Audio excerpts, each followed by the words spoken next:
Okay, yeah. All right.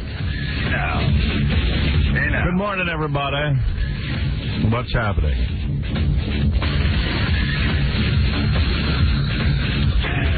All right, it's Monday morning. I couldn't wait to get back in here after the weekend. It's so great to be here. Love it. Love being here. Baba Booey's big toothy grin to look at. What about that all weekend? Yes, I did. I couldn't wait to see it. Jackie the Jokeman's crinkly face. All weather-beaten. Sun-drenched. I think I was dreaming about it, as a matter of fact. I see it all in my sleep. Fred Norris, of course. Tried exactly the same, oddly enough. 20 years. Nothing changes. Some things don't change. And Robin is not even over there. I'm busy.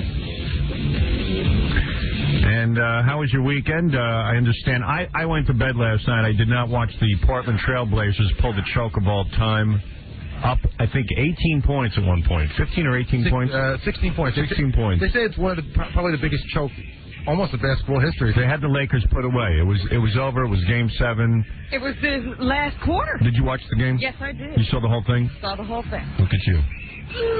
Basketball. What are you doing up that late? I planned for it. Look at you. She sleeps during the day so she can watch basketball at night. She does. She schedules naps and stuff. For my basketball, that's right. You and Mr. X watching together nude, I picture. We watched through our toes. All right. What a game. What a game. Were you nude during the game at all? No. You were clothed, fully clothed. Fully clothed during the game. Sex at halftime? No. You know, I was alone. I'm trying to remember the weekend. It was just one drunken war. You know what? Is it time for an intervention? It might be. You ever drink margaritas? Sure, I like margaritas. Great. You have those? Oh, yeah. No salt, though. Not They give you a headache at the next day, man. No, Sheila's bad. Sweet. Yeah, it's a girl's drink, but... Nothing girly about it. There's some kick to It it. does have some kick. It's almost hallucinogenic. But do you get the salt around the rim? I don't know. And I'll tell you, man, Cabby was with me Saturday night. Uh-huh. And I got to tell you, it looks like he's ready to go back into rehab because he was sniffing my margaritas. Oh, dear. You know, this I was is not taunting a him. good thing for him. You're becoming a drunk while he's trying not to be one. Yeah, well, you know what it is? Like, I think he worships me. Yeah. So now he wants to do whatever I'm doing. He's so upset that this didn't happen to him at a time When he was drinking. Yeah. And then he could get sober. Because he's been in rehab. He was on crack. He was on And everything. the thing about a guy like Cabby, if he's done all that, drinking just leads you right back down that road. Can you imagine him on crack and drinking? Man. No, because he's a big guy. And also, he's already acts like he's drunk. Right. Have you seen him this morning? Yeah. He's a funny guy, like the way he dresses and stuff. Yeah. He's got really weird outfits. Like today he's wearing like a color-coordinated outfit that's just really weird. He always wears shorts so he can show off his tattoos on his legs. Right, he doesn't want to cover up the legs. Yeah. Where is that guy? Is he still here? Oh, there he is. Come in here. Look at the chopper, Look at him, Robin. man. You're gorgeous. You're animal. You are gorgeous. What are you talking about? Dude, you're so close to going back to drinking. You know, I was actually Friday night thinking about drinking. Yeah, I know you told me that, but I saw you looking at my margaritas Saturday night. They looked really good. They were good. They were cold Are you and going icy. to meetings or anything? Yeah, do you have someone to call? Yeah, I go to Do meetings. you have someone to call when that happens? He calls me. No, but What are you drinking? when you feel like drinking on Friday night, is there a call you make to a certain person, or do you just, I got some sober friends that I keep in touch with back in Minneapolis and here in New York. Far enough away that they can't do But see, you can't dime them out because a lot of people don't like to be dimed out that they're sober. Right. Me, I don't give a crap. Right. But some people are like really protective. That's personal, and Right. and I understand that, so I don't dime them out. No, I think it's better Well, to tell nobody's people. asking their You'd be name. surprised how many people in this building are sober. Really, well, it's better, I think, to tell people you're sober. Well, yeah. So So they don't offer you a drink. Right. But Although I was offering him drinks. Everybody I want to see him. I said, you know what? See, I said, you're dude, difficult. if you're going to start drinking, do it on the show. I'm going to relapse live on the air. Yeah. Do you think you could just have one drink? No, I can't. I know that. Because I felt bad for him because, like, crack. Because he somehow ended up with me Saturday night. I don't even know how. You know, Did I speak to you? How did? Yeah, like, dude, how did you? No, I was at a bar. Booker. I was at a restaurant bar called Citrus, and I'm sitting there drinking. I'm just looking at how blonde his hair has gotten. Yeah. You like that? It's summer. I put peroxide in it. Yeah. You look good. Like Jackie. You look good. I like the way he was picking up women this weekend. He got lucky. Oh, you know what? I really did. Yeah, he did. I went on a date, first of all. Yeah, he went on a date. Good-looking women? He sees the women I hang out with. Nobody answered. What are you talking to? I didn't see the woman you were hanging out with. I heard she was good. Because you told me. Well, I went on a date Saturday, and I went to Central Park. Now, wait a minute. Where'd this date come from? Wait. She asked me out. I went to a movie with her, like, last week. We went and saw, what's that really lame movie? Mission Impossible 2? Yeah, there you go. Right. And suck-ass movie. That movie sucked. Did you see it only made $27 million after like $100 million opening? Right. How much of a drop-off is that? But wait a second. Don't say that. It didn't... No, I read. Was that the second weekend? Second weekend. Oh, I see. It had a 54% drop-off, which is actually less than the first Mission Impossible had a drop-off in the second one. It wasn't a good movie. Yeah, but it's already made more. 135 million. 12 days, 135 Yeah, million. but that's good, right? I mean, although it looks like an expensive movie to make, maybe, nowadays I don't even know how they make money. The movie companies have me convinced nobody makes money. I don't know. I think they make money on the soundtracks because none of the songs on the soundtrack are ever in the movie. Well, that doesn't mean anything. They play the soundtrack on the radio, and the Mission Impossible 2 soundtrack. Soundtrack doesn't make money. It's got. They had to change that, Howard. It used to be music from the movie. Now people have to put. It's called music inspired by the movie. You hear that? None of it's in the movie. Inspired. Yeah. Mission Impossible 2 soundtrack. And then that one song is on there. You know what that movie inspired out of me? Laugh. Even in my movie, the soundtrack does have, there's songs from the movie. Yeah. In your movie, a lot of them nowadays, like the songs can't be found. It's making money though because the soundtrack debuted in the top 10. Right. Because they played the songs for a month before the soundtrack came out. Getting you ready for that movie. So all I know is he told me Friday. So he goes out on a date. He has a date. Well, we went to Central Park and held hands. Yeah, he had a real date. Yeah. And look at him, he's all covered in tattoos. She's a doctor. And you always wear shorts. She's a doctor of what? Yeah, she's a medical doctor. She's a dermatologist. She wants to get rid of those tattoos. She's looking for business. He went out with a medical doctor who's going to support him. Yes. Oh, man, that sounds like Sex in the City when they're slumming. And she was hot, right? She's very hot. How old? What is wrong with him?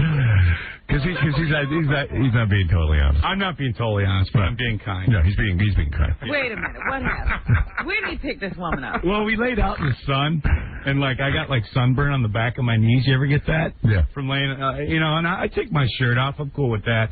We're not. And then people try to put a blanket on you and lie down. She's fat. Sand. Well, go ahead. She took her shorts off. Right. Don't ever go to Central Park or a beach unless, you know what the person looks like without their clothes on. Right. Because, he thought her ass was too big. It was pretty big. Yeah. He said he's already. Her ass is bigger than mine. Oh, stop it. It was. But you like her, right? You'll go out with her again? Yeah, she's really nice. Right. But I don't think I'll ever have sex with her. You're not attracted to her? No, I got. Yeah, how could her ass be bigger than yours? This is the size of a movie screen. Howard, that is an amazing moment in a relationship because I've been down that road where you date somebody and it's hard to tell they're covering or whatever, and you finally get to see that somebody's ass is just too big. Yeah. Really big. That's a tough one. Yeah. I remember there was one guy we knew who was dating some woman, and he showed us pictures of her. She was covered from head to toe. She didn't have any. She was at the beach. Right. So she wasn't smart. of anything. She was wearing a muumuu. Yeah, he picked up a chick and everything. He was really hot for her because I spoke to him on Friday, and then he went out on his date and he was all romantic. And then after Central Park, he was like, I don't think we'll be... But other things in Central Park turned me off on the whole date thing, too. Yeah. Number one, there's no water where we're sitting. We're in, sheep's meadow. It's a big patch of grass. Right. There's guys running around in Speedos. Right. Right. What are you wearing a Speedo for in Central Park? Well, dude, you're in the gay They're section. trying to pick up other guys. I was sitting in the gay section. There were two guys laying... Because I was in Sheep's Meadow on Sunday, man. Right. There were two guys just laying down on the grass... Getting it on. Just getting it on. I never get used to that. What do you mean getting it on? Making out. But I mean, yeah. God. Right. Oh, please. You know what? Save it for your bedroom. It's fine if you want. I don't even want to see heterosexuals doing that. Right. You don't want to see it, but you do. I do. What am I going to do? I like to watch heterosexuals. But he's right, because he was like, he was there, man. He says, man, all these guys are laying there in Speedos, man, and their nuts are hanging out of the Speedos. And it's like, hey, dude, don't bring that. Very much of anything. Yeah, don't bring that to me. Well, what happened after that was we're sitting there on this blanket, we're talking, having a good conversation, and these guys had obviously been playing soccer, so they sit down with their little soccer ball, and they're wearing those little soccer shorts that are kind of short. And the guy's like tugging on himself and pulling his stuff out. Man, but you know what? Where are you sitting? I was sitting there in too. a park. Every good-looking guy who's got a good physique, that's their day. They wear their bike shorts and nothing else. Well, no shirts. And that's why. And I'm sitting there going, you know, I work out 5 days a week, and I can't look like. I mean, I look like hell warmed over. Take your clothes off. Do you take your shirt off? No. Oh, I do. No, I love it. I love them looking at me. My big old fat back. Really? I wagged out. Yeah, I love it. You don't care. I got the fat back on. Look at that. Great. You know, you're right about that, because that's why you always saw those pictures of JFK Jr. throwing the frisbee with no shirt on. He looks like a really good-looking guy. Yeah, he was real good-looking. Wait for the weather to get Yeah. cold. Oh, my God. Everybody had their shirts off. There was this black guy there. These guys, and I'm saying, what am I, homo? I'm sitting there staring at black guys. Well, they're all looking to get discovered, too. You know, like there's always those stories of somebody walking through 𝗧𝗵𝗲 who's an agent for a modeling agency, and so they're showing their ass. Yeah, but you know what it is? It's like, you're sitting there, and then there's all these, like, there's this Japanese film crew standing there, taking pictures of people in Central Park. You're wondering, what movie are they making? What kind of crappy movie is And there's two Japanese broads on cell phones going up to, like, dads with their kids and like, come on, we need to film you. We need to film you. And you have no idea what film they're making. And there's one guy with a director's chair, and they're all Japanese, and they're all filming people. There's no sound. It's just filming people in the park. And you know that this film is going nowhere. And, like, who would be in the film? Because you don't know what the film is. Right. Probably a bukkake film. Snuff film. Yeah, it's a snuff film. I still haven't explained that to me. What is a bukkake film? I can't explain it on the air, but they make a mess of a woman. They bury her in the sand, and her head and breasts are just exposed. Just someone over the weekend told me I should call you Mr. Bukkake. No, then a bunch of Japanese guys just stand over the girl and do stuff to her. Well, she doesn't have to be buried. No. The bukkake is just the act itself. Right. So they're not having sex with her, regardless of though. what shape No. the woman is in. Right. Howard, have you seen the guy in Central Park? I don't know if he's still there. The Puerto Rican guy who pushes the baby carriage filled with Budweisers. Yeah. Good. Isn't that great? Yeah. Because you're not allowed to sell beer there. So the guy's got this big, giant baby stroller. He's covering it up. That's camouflage. And instead of where the baby is, there's a whole bunch of Budweisers. Yeah, and he thinks the cops don't know about it. That's the funny thing. That's a good racket. There were guys with bags of juice and selling them for twice what they paid. Yeah. Right, you should do that. You think so? Yeah. Walk around with bags of juice. Call home, tell him you got a restaurant. I don't feel comfortable buying juice from a guy who's walking around like baby carriage and stuff. I know something weird's happened to that juice. You know, I don't like it. I don't even like buying from those carts on the street. It's so funny because I used to go skating in the park all the time, and there was this guy. I'd see every Sunday he'd be at the cart, and I was like, "This is the guy I get my water from." When I'm finished drinking, and 2 days later I'm skating in the park. He's a homeless guy. The guy who owns the cart hires him Oh man! to sell the stuff. Right. He's a homeless guy. Right. You're buying water from a homeless guy. And he's got hot dogs and everything in there. Yeah. Well, the other cool thing is you sort of hear through the grapevine who the guys that have the carts are that sell beers on the side. Right. So what happens is, you have to go and you have to know, you have to say something to him, like someone will say, tell the guy, and it's like $8 for a beer, but he'll be selling waters and ice creams and everything, and he'll be like, hey man, so-and-so said you got beer, and he'll like look around and go, $8, and then you give him $8 and you get a beer. $8 for a beer. Oh, yeah, but when you're dying and you want to drink water. Anyway, so I see him Saturday night. Yeah. We're at this place called Citrus. Nice place. Nice place. Yeah. And the guy makes This is cool. This guy makes margaritas. They're frozen. They're icy frozen, like your brain will freeze. Like when you pour them out of the... Yeah, that's a frozen margarita. Yeah, but I mean, what do I know about drinking? A frozen... it's like me going to the moon. I never did this before. Heard of those things. So, yeah, like I'm like, wow, what a great invention. The guy's looking at me. Yeah, the guy's looking at me like, dude, this is a frozen margarita. You put a bunch of ice in a blender and it's a frozen margarita. Yeah, but he makes it all natural, like no margarita mix. He uses, He makes whole juice. Yeah, It's like when you're drinking alcohol, you care if you're healthy or not. Right. But, In fact, you know what you put in a good margarita? Use that Cointreau. That Cointreau stuff. Cointreau and soda. Cointreau and soda, but that's part of a margarita. Yeah, well, whatever. What is in that frozen margarita? A margarita is tequila, right? Triple sec, lime juice, some Cointreau, and I think that's about it. You can put lemon sour in there too. Something Tastes like good. that. Yeah, well, they put lemon sour. Then the guy serves. I don't know if this is traditional. Different syrups, like they're flavors. Yeah, flavors. Yeah. Like raspberry and I don't know, mango. Sure, you they're put all that like in. tropical. Right. Yeah, and you make. Oh, that's commonly done. Commonly done. Yeah. And you mix that. I'm like, wow, what a great idea. I'm like, hey, this guy's a genius. They did not invent They did it. I'm like, wow, this guy's brilliant. You can get that anywhere in the summer. I go, I gotta go into business with this guy because he's got so many good ideas. You want to market that? This guy could cure cancer. Did you see the wall of tequila he has? There was like 100 different bottles of tequila on the wall. Well, you're an alcoholic, so you would notice that. He's reading the bottles at this point. See, I wouldn't even notice that. Yeah, Like, that's what did you whatnot. drink when you were an alcoholic? I was a big vodka martini guy, Stoli martinis. 15 of them a day. Really? Yeah. And what about when then you do crack? Yeah, I'd go get crack. Good Lord. And then and then I'd get high, and then I'd like want some more. So if I ran out of money, I'd look on the floor because I always thought I dropped some. And I'd look on the floor Crawling for around hours. the floor? Yeah. Oh, for hours. For crack. For crack. That wasn't even there. Yeah, like, You talk about insane high, man. Talk about wasting your day. Exactly. Did you ever seriously? Did you ever smash a window in a car because you saw like a radio in there to get some No, crack? I was never a thief. I was always able to support my habit by working. I mean, I was a good employee. He's a good addict. I worked 2 jobs just so I could get high. Right. You know what I'm saying? How'd you manage to stay fat? That's what I can't figure out. You know, somebody asked me in the hall, you were a crackhead and you were fat? I really don't know. What did he eat? I got bad glands or You're a something. fat crackhead. Have you gained weight since you went off crack? Yeah. Oh, all right. I probably gained about 50 pounds. Oh, really? But he was still a big guy. Yeah. Yeah. Well hung.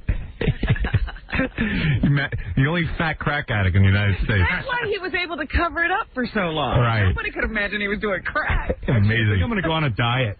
Are you? Yeah, this doctor said, you should because, I have arthritis from the Persian Gulf syndrome. Yeah. And she said that if I lose some weight, my joints won't ache as much. Really? Because I'm carrying all this weight Right, on you're these bad carrying another joints. person. Right. Yes, and do it. Yeah. But I think your tattoos will sag. You don't want to know about it. You won't be able to see the details. Yeah. How are you going to do it? Have you decided how you're going to lose the weight? No. I'm actually open for suggestions. I want a healthy diet. I don't want to, starve myself. Yeah. Don't worry, you won't. I read in a magazine that if you lose, 50 pounds, you gain an inch. On your penis? Yeah. You don't. You I don't. told you that. Dude, I've lost tons of weight. My penis is exactly the same. No, but you've never It makes been, it look fat. No, but it makes your penis look a little bigger because you're. Hey, I'll take See it. is what Right. It's I'll all take an illusion. illusion. You don't really get an extra inch, I'll though. take it. Yeah. Extra. So anyway, Everybody'd be- boy, look at her breasts. He could only ad-lib with Bing. Boy, that Ann Jillian, boy. Boy, oh boy. Yeah. It was a great guy, 𝗧𝗵𝗲 𝗪𝗁. And there was a place. And Dorothy Lamar had a mouth like a Hoover. And I don't want to get into it now, boy. I don't know. One night I was reading up my cue cards. I said, here's Bing Crosby. And I said, I'm sorry, that's a misprint. Crosby is Crosby. And There was another hero in the subway. Okay. yeah, a hero. Put him on my USO tour. Is she hot? It's a he. Is he hot? I was down in the subway with his family. I think I knocked up Martha Rib, boy. And on the other I was side, loaded and I didn't know it was going up. Stop it. I just kidding. Across the way there, Man. his wife saw a woman struggling with a man. And Probably me and Aunt Julie. and his wife said, hurry, go over there, that woman needs help. So the guy ran over to the other track. He put this guy in a headlock. That's right.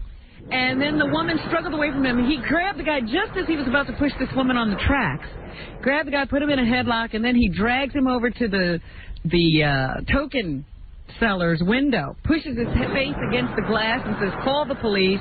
Then he threw the man down to the ground, grabbed his arms, put him behind his back, and when the police arrived, Howard, the guy was standing there smoking a cigarette with his foot in the guy's back. Wow. This is a real Superman. So, More dangerous than Da Nang, boy. We did a tour one time. I was up in a chopper. I remember it was me, Aunt Jillian, Brooke Shields, and a little what's that little Schwarzer's name? Woo. Yeah, you know what I'm talking about. Sammy Davis Jr. Oh, my goodness. And, That's a horrible thing to say. yeah, it's horrible, boy, I tell you. That's what I said. It's Aunt Jillian and Margaret, and Brooke Shields, and, I tell you, I was so horny, boy, I bought rubbers from a gook. I gotta tell you, I normally wouldn't. I trust him as far as I can throw him, but... Oh, I see. And I think Sammy filleted me. Oh, dear, you don't know who it was. I don't know who it was. Bill Clinton, our How about president? the time me and Groucho double-teamed 𝗏𝗵𝗲, boss? Our lame duck president, Bill Clinton, he's over in the the former Soviet. We shut that loud mouth up. Talking to the parliament, and he's trying to reassure the Russian people that Americans do want a stable government over there. Number one. Yeah. Or else we'll kick your ass. The United States wants a strong Russia. A Russia strong enough to protect its territorial integrity while respecting that of its neighbors. Yeah, but not so strong that it can kick our ass. To meet threats to its security. To help maintain strategic stability. But he said the United States also needs to back off and let Russia chart its own course. Number two. We Americans have to overcome the temptation to think that we have all the answers. We do. We have to resist. We got all the money. That if only you would see things our way. Did you see where, like, our health care is, like, number 26, like the worst 24. health? 24. Not our health care. It's the quality of life into old age, how long you'll live being healthy. How long is the average life expectancy here in the United States? It's not life expectancy even. It's that you probably can only live to be about 64 and a half and expect to be healthy during that time. I saw there's one country lower than ours. It's like 18. These African countries, they once forget 25. Name. I forget the name of the country. Somalia? But no, it's not Somalia. Sierra Leone. Sierra Leone. They say you can expect to only live to be about 26 there. Yeah. And be happy. 20, so about 26. Hey, I would have been dead 100 years ago. And somehow or other, they figured it out that if you're poor in the U.S., your chances are about as good as living in Africa in one of these war-torn countries. Really? Yeah. In Japan, they have the highest. I think it was like 70. Apple, I got money. Oh! So, hey, where's Aunt Margaret? If you have money over here, you're doing all right. I own half of California. That's why I'm still kicking. It's like living in Japan. But if you don't, you're in trouble. Yesterday, the candidates for the U.S. Senate here in New York, Clinton and... Beetlejuice.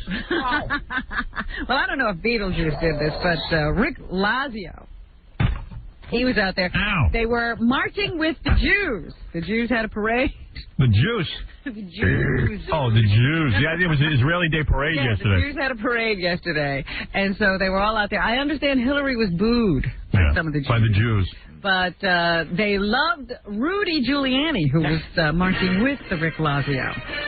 You know, Rudy tried to step back and give Lazio all the attention, but the Jews just wanted to see Rudy, and they were chanting his name. That's a weird parade, boy. That's where all the Jews, they were marching to a bank. Yeah, I can tell you, that really freaked me out. But I own half of California. I'm no Jew.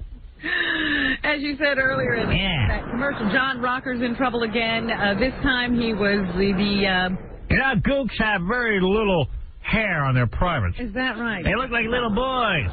And boys, what are you doing looking at the men? I went to Vietnam. Anyway. We never nailed 𝗏𝗵𝗲. That was a joke. The Rocker. The Atlanta Braves were playing the Yankees in those interdivisional games. Or interleague games.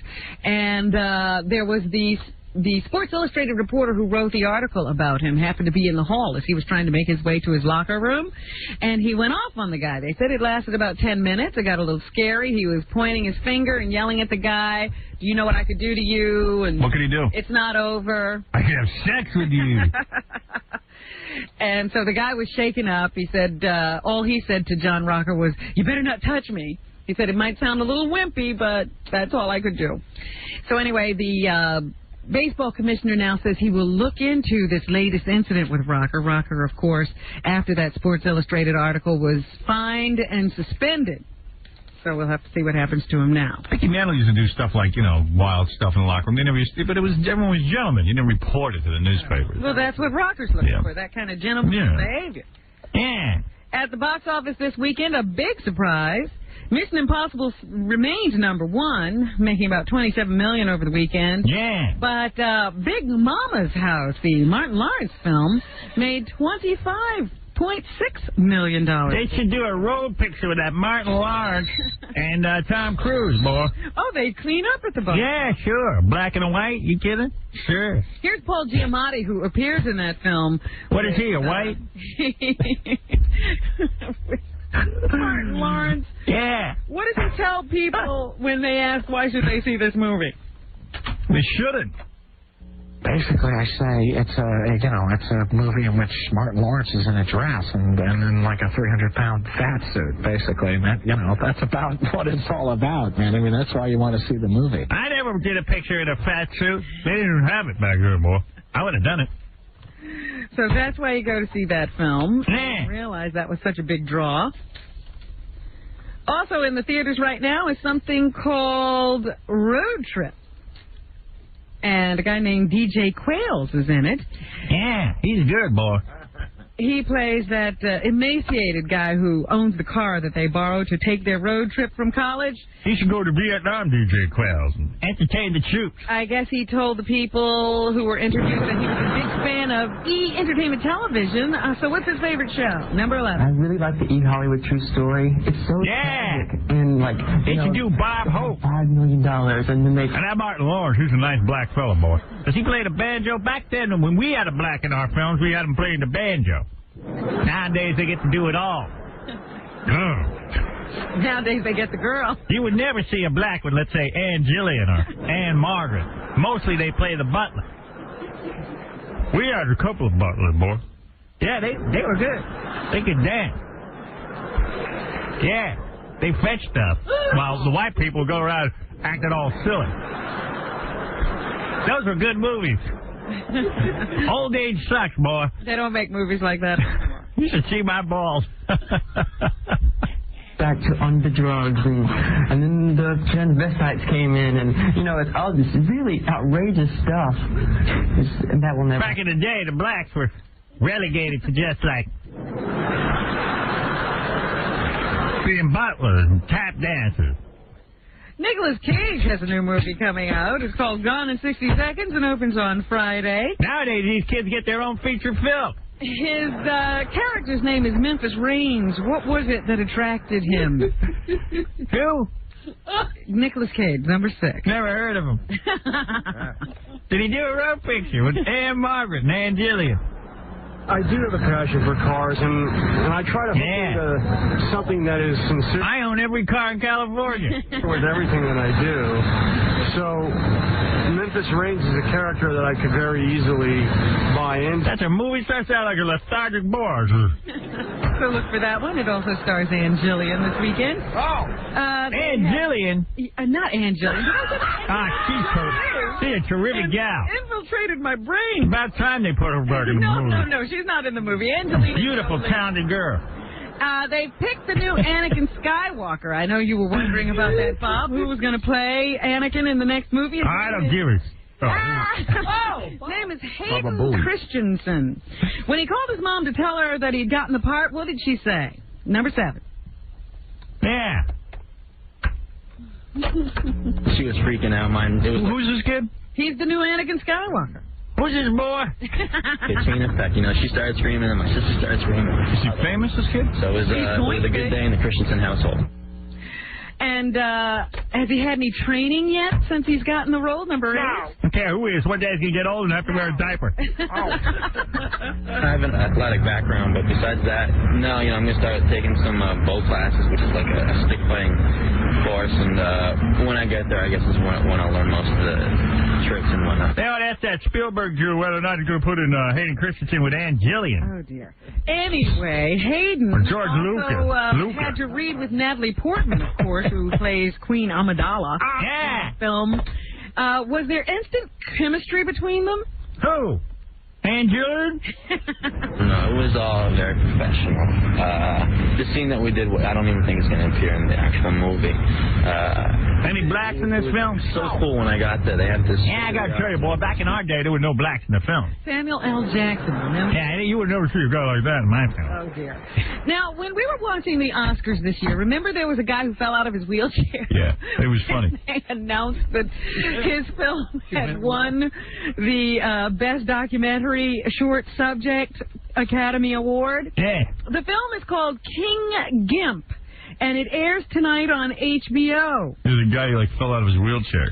In this cut, filmmaker Susan Hannah Hadry was asked how things have changed since they won the Oscar, number 14. It's been kind of like a miracle experience. We've won all sorts of prestigious awards before, and not much happens. Maybe one person picks up, and you get a few newspaper reviews or something.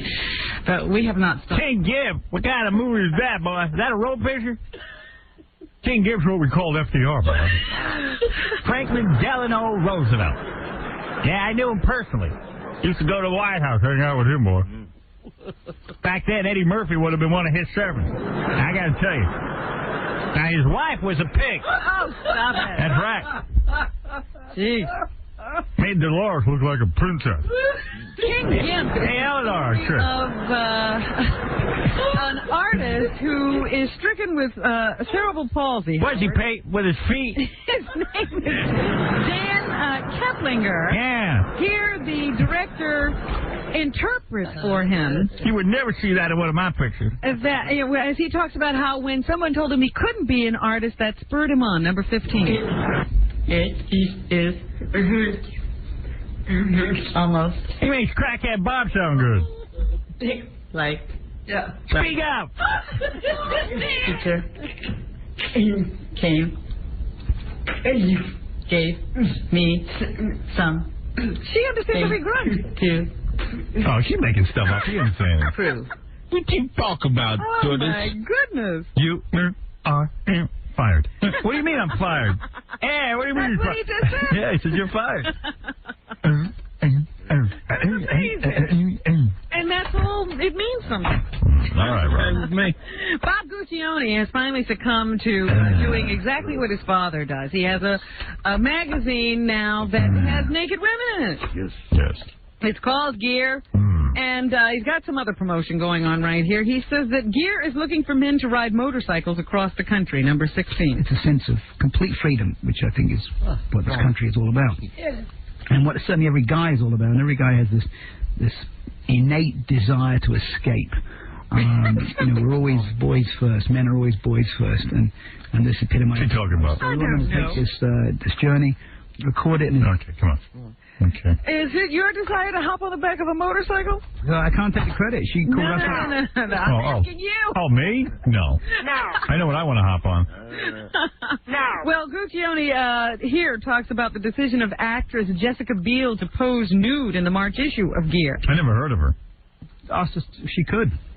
But it was her idea. It was her poses, and she knew the photographer who was one of our stars. Who's Jessica Biel? What's she in? She must be a beautiful actress, and she asked him if she could take off her clothes in his magazine. One of our stars, and she approached us and said, "I'd like to, pose provocatively because I'm tired of being goody two-shoes."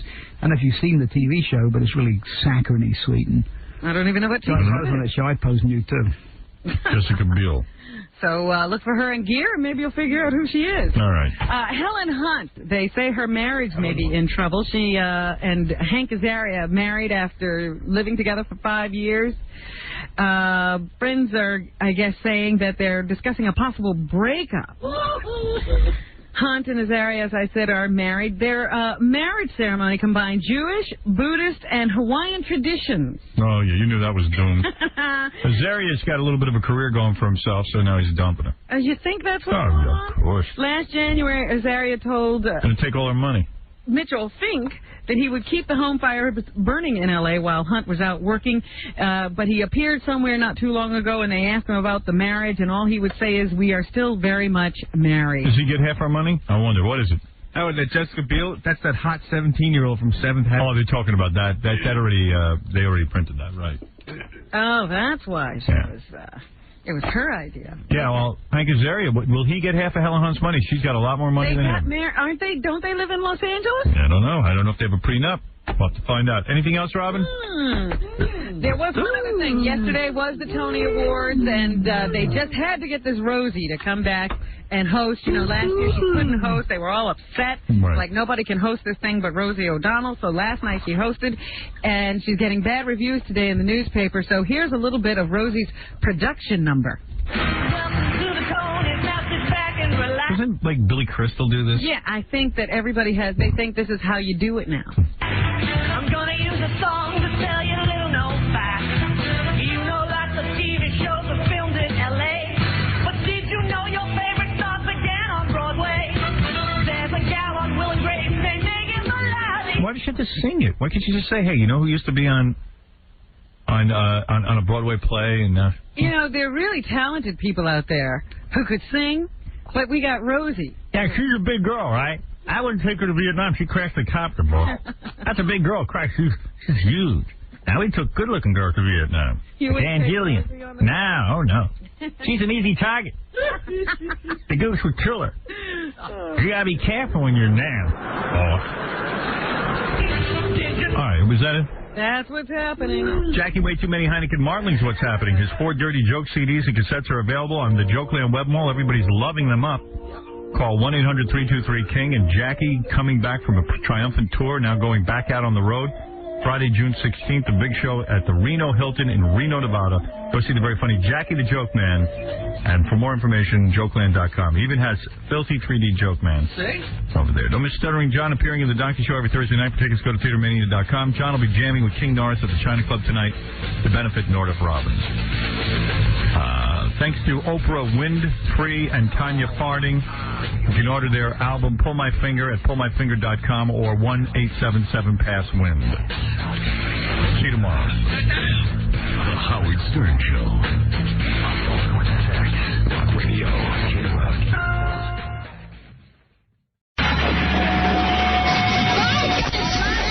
Hey, everybody. Good morning.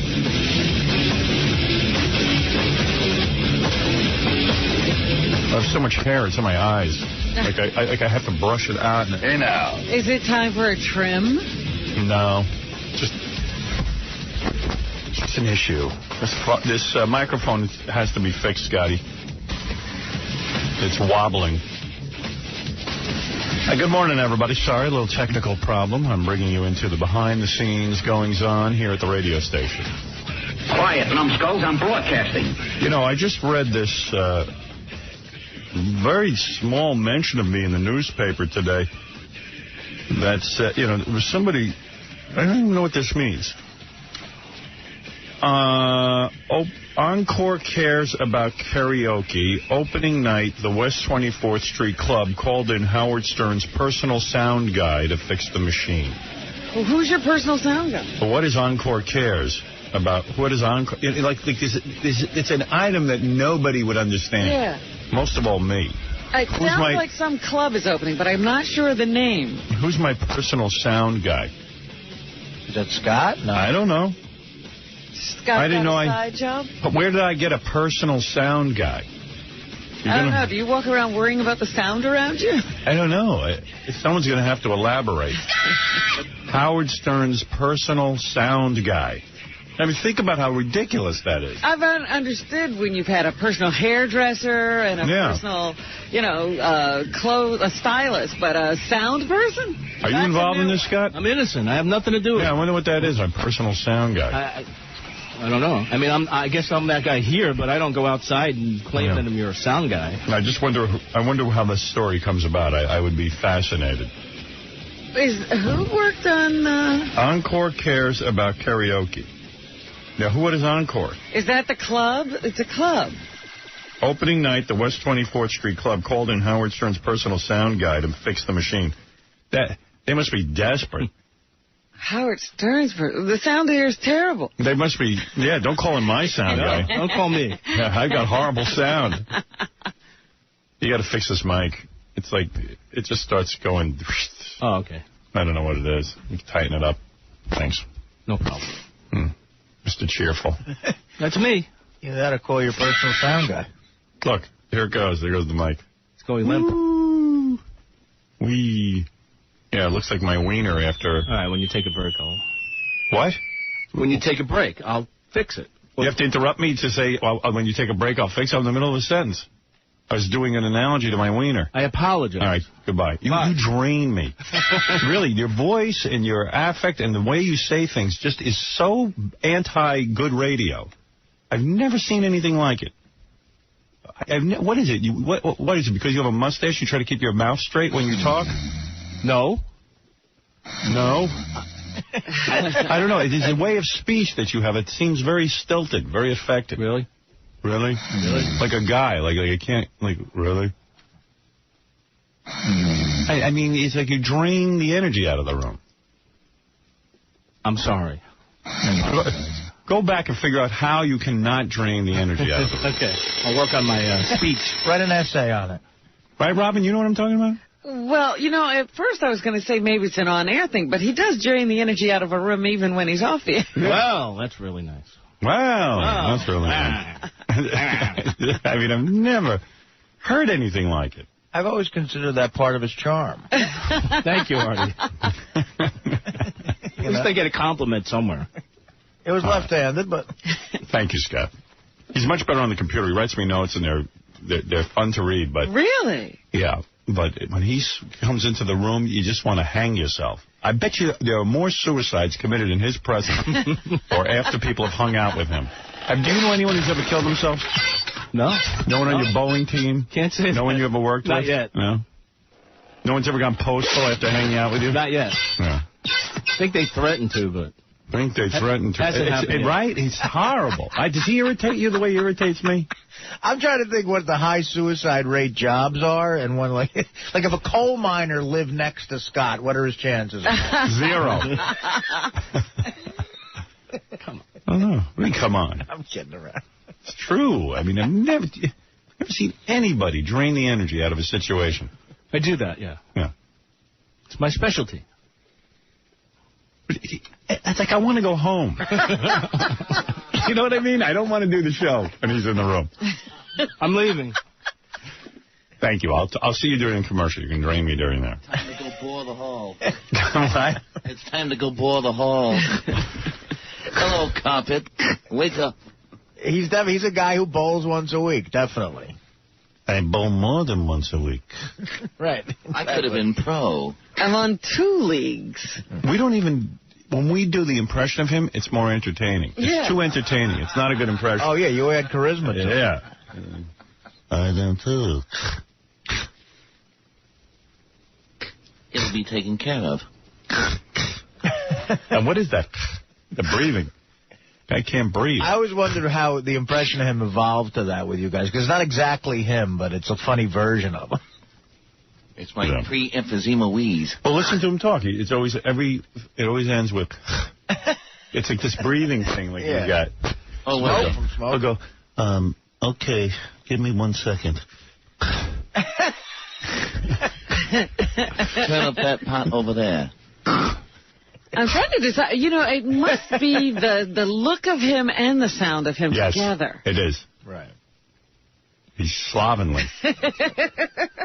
That's a double whammer. Like a slug. I'm like walking Valium. But I only last 3 hours. And I love when there's an emergency in the studio. He's so slow. Like, he just will not hurry up. Like, the microphones are on the fritz or something. And you go, get Scott. And he'll come walking in. Oh, yeah. Never at a very crisp pace, either.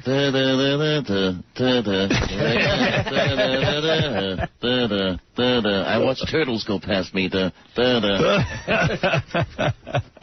You'd think he worked in another building. It takes him so long. Yeah, right. Like where is he? Let's see.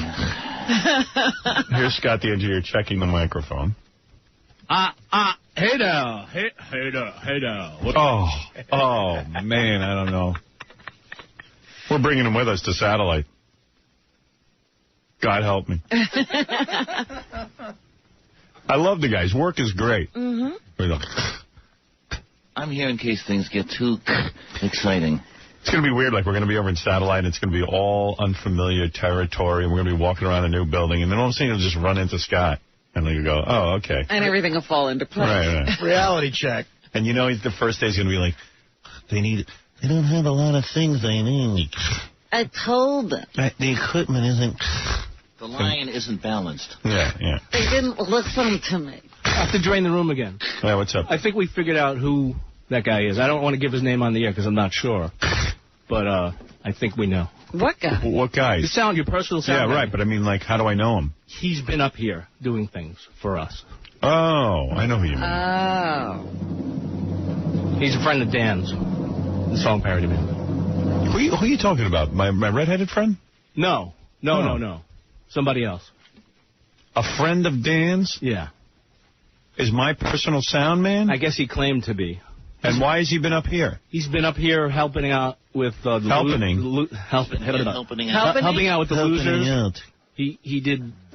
I don't even know who that is, do I? Would I know him if I ever saw him? He was up here with Bon Jovi. Bon Jovi. Yeah, he was up here with. Yeah, you would know him. I know who it is. He was up here with Bon Jovi. Yeah, he was the guy from the sound rental company. Oh, my God. And he helped us with the losers do the mixing and everything. My personal sound. Why do you think that he would go around saying he's my personal sound man? I don't know if he said he's your personal guy, but he probably said that he's worked on the show and helped us out here. Okay. They couldn't find my number, so they called him. Yeah. I figured out who he is. I've done some super sleuthing. Yes, it was on the internet. I'm Sherlock 𝗏𝗏.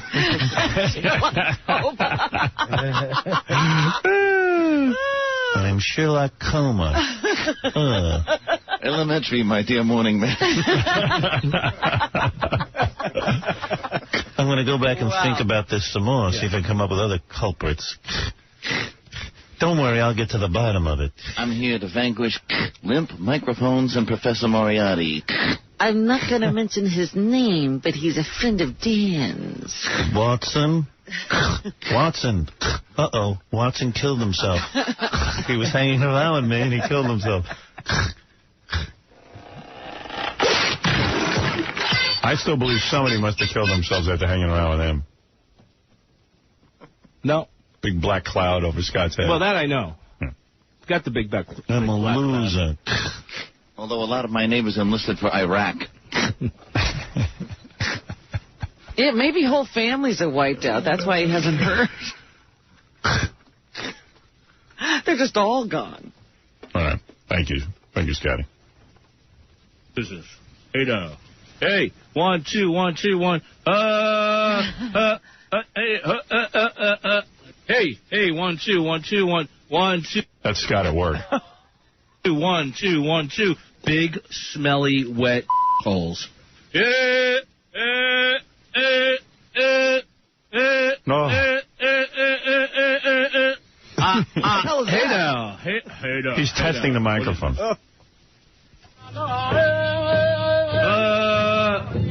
He's an Indian.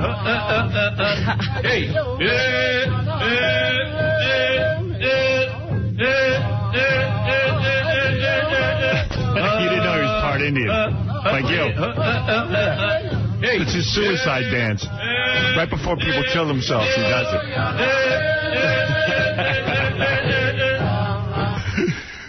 Right before the people hang themselves, Scott does the suicide dance. Hey now. What is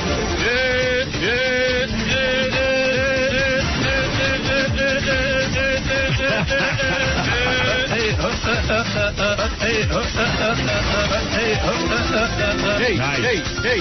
One. Techno, Robin. Wow.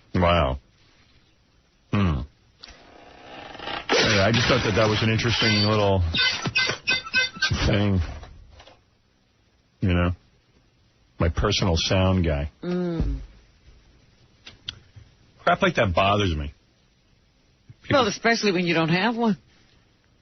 I got real irritated by Sal. I wonder if he has something to do with this. I get this T-shirt in the mail the other day that says Howard Stern online chat with a big picture of, on the back it says my name in big letters and then a picture of Sal, the stockbroker, a cartoon drawing of him. Are you got anything to do with that?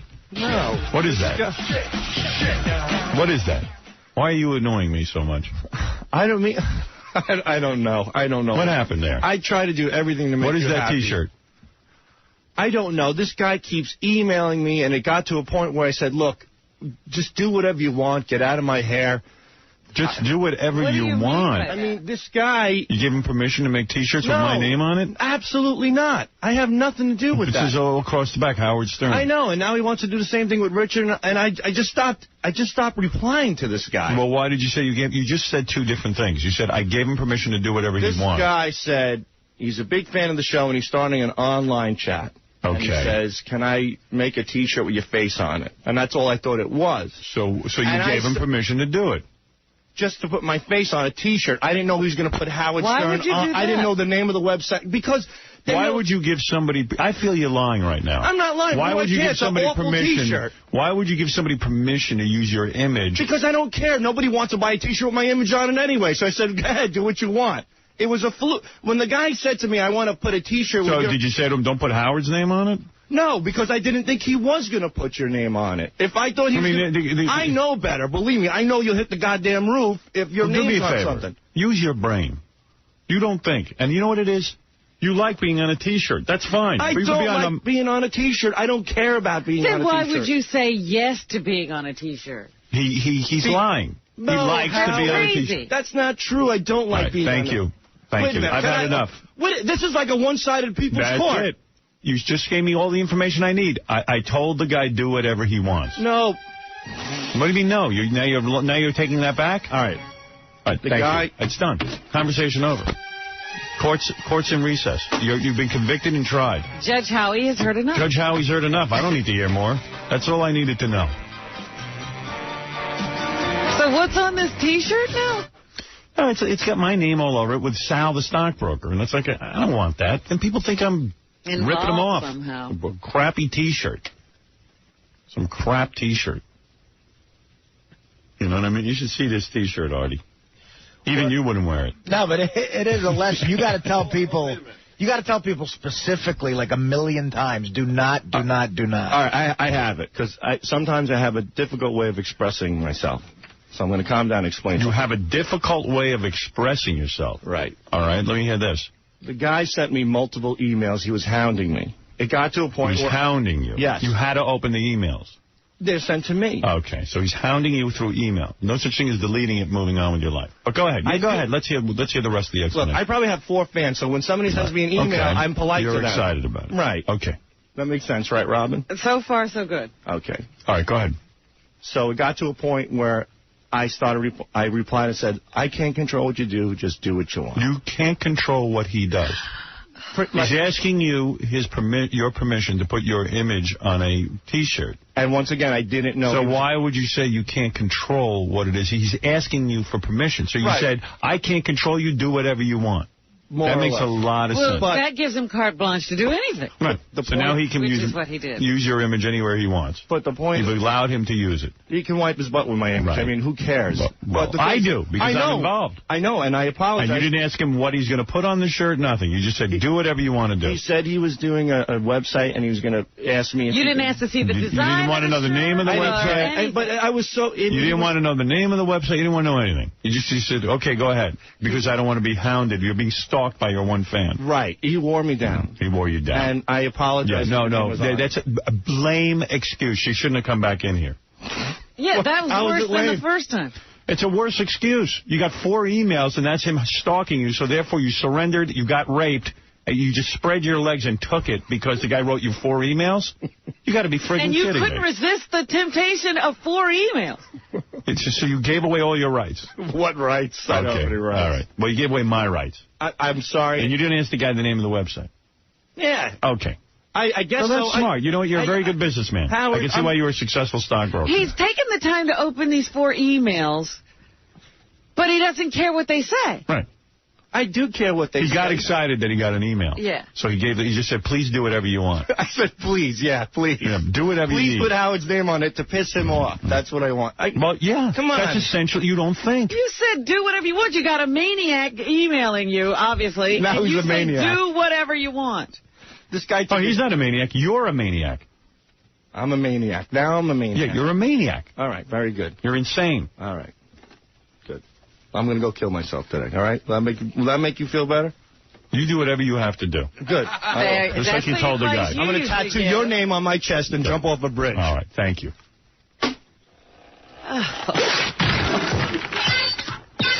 He doesn't understand, once again, how he wound up in trouble. Yeah.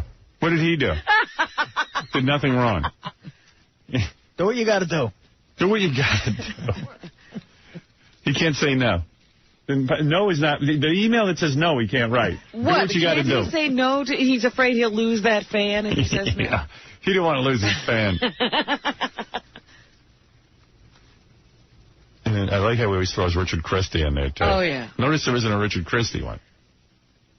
Just a Sal one. He's always got to bring up another name. Deflection, deflection. Yeah. Sal was excited to see a cartoon drawing of himself. Do what you want. What was that song by the Mamas and the Papas? Do what you want to do. Do what you want to do. Go where you want to go and do what you want to do. That's Sal's theme. Say what you want to say. Right. That's his outgoing message. All right. Who else can I pick on this morning? Who else is out there? Who was within my sight? Who else has done something wrong? It's all quiet.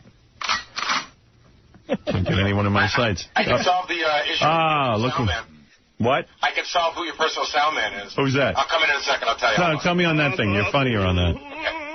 Dan, the song parody man, just showed up here. He was telling me Saturday night that he has some friends who own a karaoke bar, or his cousin's friend owns a karaoke bar. They called him at like midnight because it was their opening, and the system was down, and he ran over and he fixed it. And then he left. Dan did? Yes. So Dan, the song parody man, is my sound man? Well, he said he didn't tell him he was your sound man, but they knew he worked for you, and maybe that's... How would they know he worked for me? Well, he's here. You want to ask him? How do they get that information? I don't know. He's here, and you can ask him. I don't know the answer. You want me to go ask him before he comes in? No, I don't care. Someone's coming into sight. I'm just curious. So Dan, the song parody man, fixed the karaoke machine. He never told them that he works with me, but somehow... Well, I think that his cousin...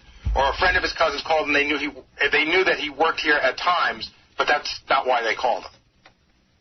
Does that make sense? Okay. Thank you. Thank you, Baba Booey. How was Baba Booey?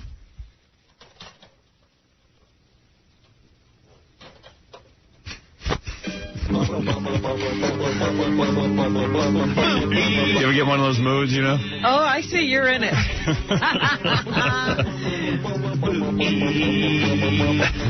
How does Dan explain... I knew this wasn't over. Hold on, let me make this easy. You ready? I'm just confused how people conduct their lives. I have a different way of doing things.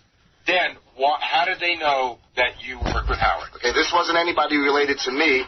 I got a phone call at midnight from a friend. No, just how do they know that you work for Howard? That's the question. I got the person who called me to ask me to come fix it knows that I work here, so they obviously told their relatives who run the karaoke bar, oh, this guy's good, he works for Howard Stern, and that's the only assumption I can make. I basically walked in there, enough. Thank you. fixed him. All right, that's enough. He overtalked. We got it. I got the answer. We got it. Thank you, Dan. I mean, assumption. Well, all right. Okay, there you go. Now we got to the bottom of the story. See? Turns out to be no story at all. No story whatsoever. We'll be packing our bags today, thanks God. We'll be doing that. You'll help us pack our bags. I got to get out of here. I can't wait already. I got to get out. Some press release came out yesterday about subscriptions going through the roof over where we're going. And did you happen to see that? No, I didn't. Let me see if I can find it. It was really, you know, that's great. Everyone's coming with us. Well, not everyone, obviously, but a lot of people are. And that makes me feel good. Excellent. Because I'm really working hard to make this thing the greatest thing ever. And I just don't stop working on it. I love it. I'm enjoying myself like I never have before. And I'm ready to leave here. These creeps, you know, everyone is so panicked. I was seeing that the competing satellite company, XM, now is all freaked out about Sirius's subscriptions. They're planning a big fourth quarter advertising campaign. I've noticed an increase in their advertising lately. Yeah, those morons sat in my apartment. What do we do next? What do we do next?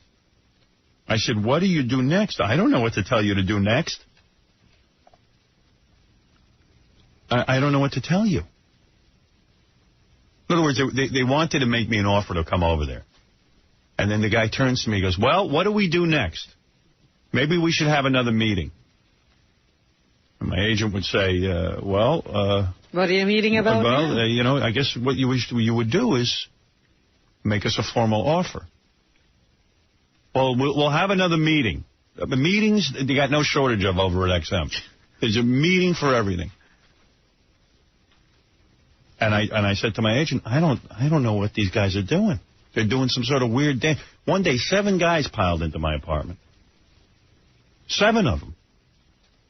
And I'm sitting there and bringing out, they got booklets on why they're the best. And they're doing a whole presentation. Yeah, with color charts. You never saw a presentation like that. I'm sitting there going, I'm ready to fall off my couch. I'm so bored. And I go, this is some group to throw in with. Some of the programming people looked like they were going to fall asleep during it. I mean, you had to see. I mean, the energy. Talk about the energy being sucked out of a room. Wow. And they finished up this 2-hour presentation. They flew in a friend of mine, 𝗬𝗗𝗏, and who I love. But I at the end of the presentation, I was like, they go, so what do we do next? This is after 74 meetings. What do we do next? I said to my agent, these guys are not for real. What do we do next? I mean, what would you do if you wanted to buy someone's services? Right. What do you mean, what do we do next? They act as if they've never been in this situation before. What do we do next? Well, let's see.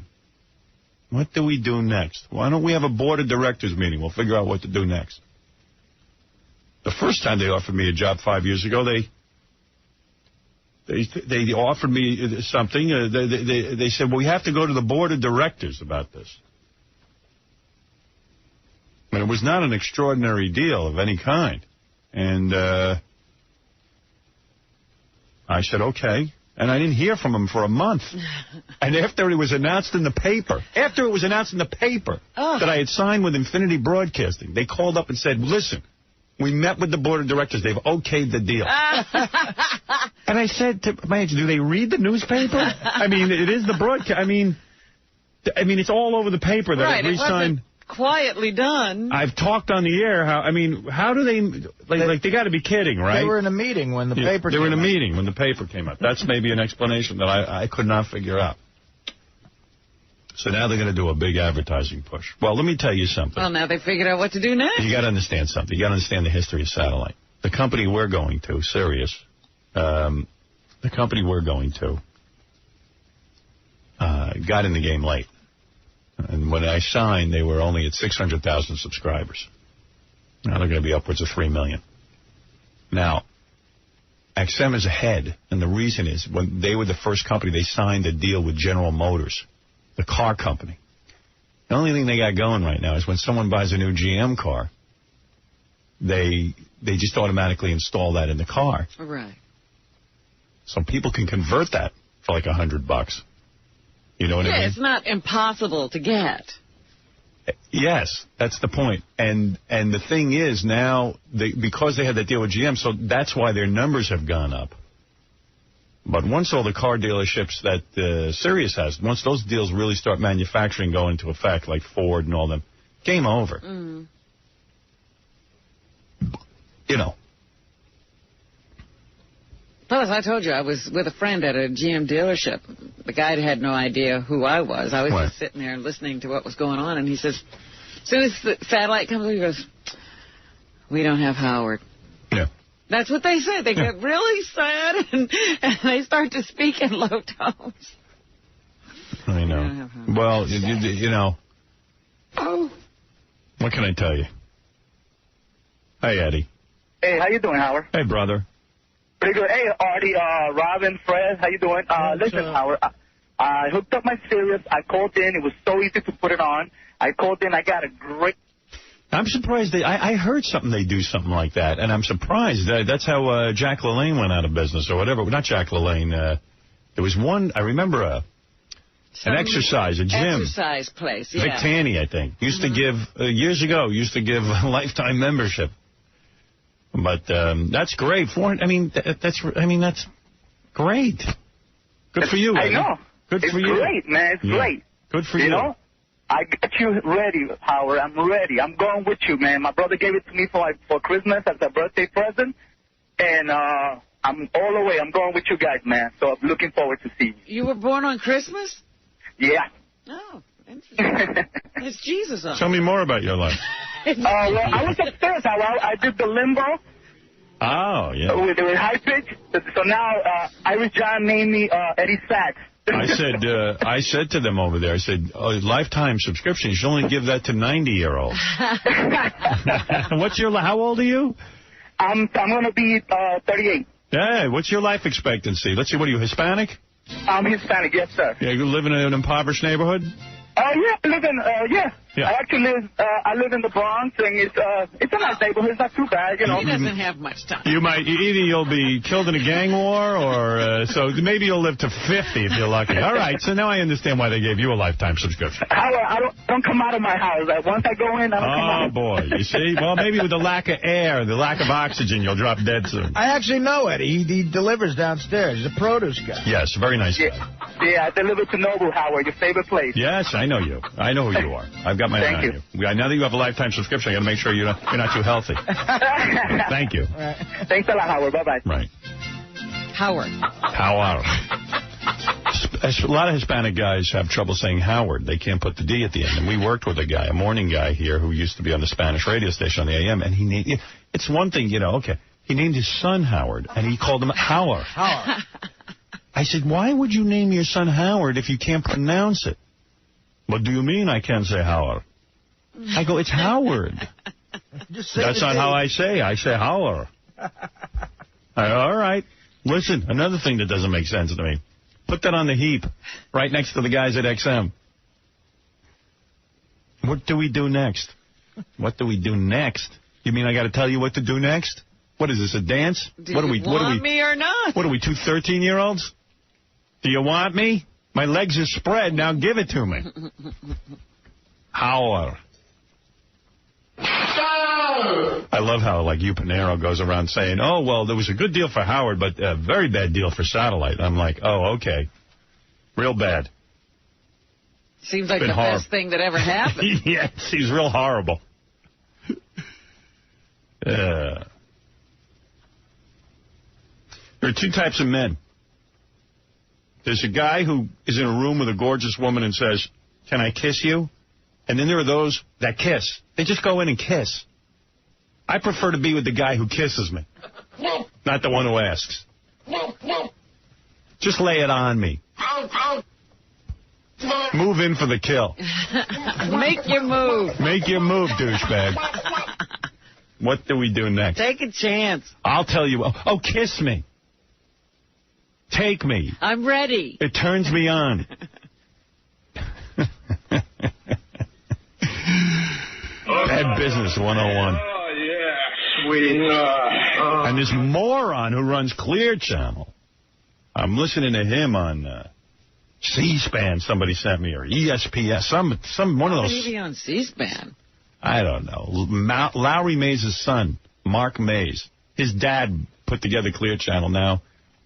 Now he's got a job. Now he's an expert on radio. He's actually going around promoting that it's not fair. This is Clear Channel that owns every goddamn radio station in the country. They're going to talk about fairness? They go, it's not fair. If you listen to this, with all their connections, they're probably trying to get George Bush to put this through. Thank God George Bush is in so much trouble. I don't think he's too busy trying to save his presidency. Can't listen. Yeah, but anyway, he's going around saying, you know what, it's not fair. Not fair. Was it fair to buy up every concert venue? Yeah, he goes, it's really not fair that satellite isn't regulated by the FCC, the speech. And to make it a level playing field, a level playing ground, they have to regulate satellite. You notice how all of a sudden these guys are scared of satellite? One reason and one reason only.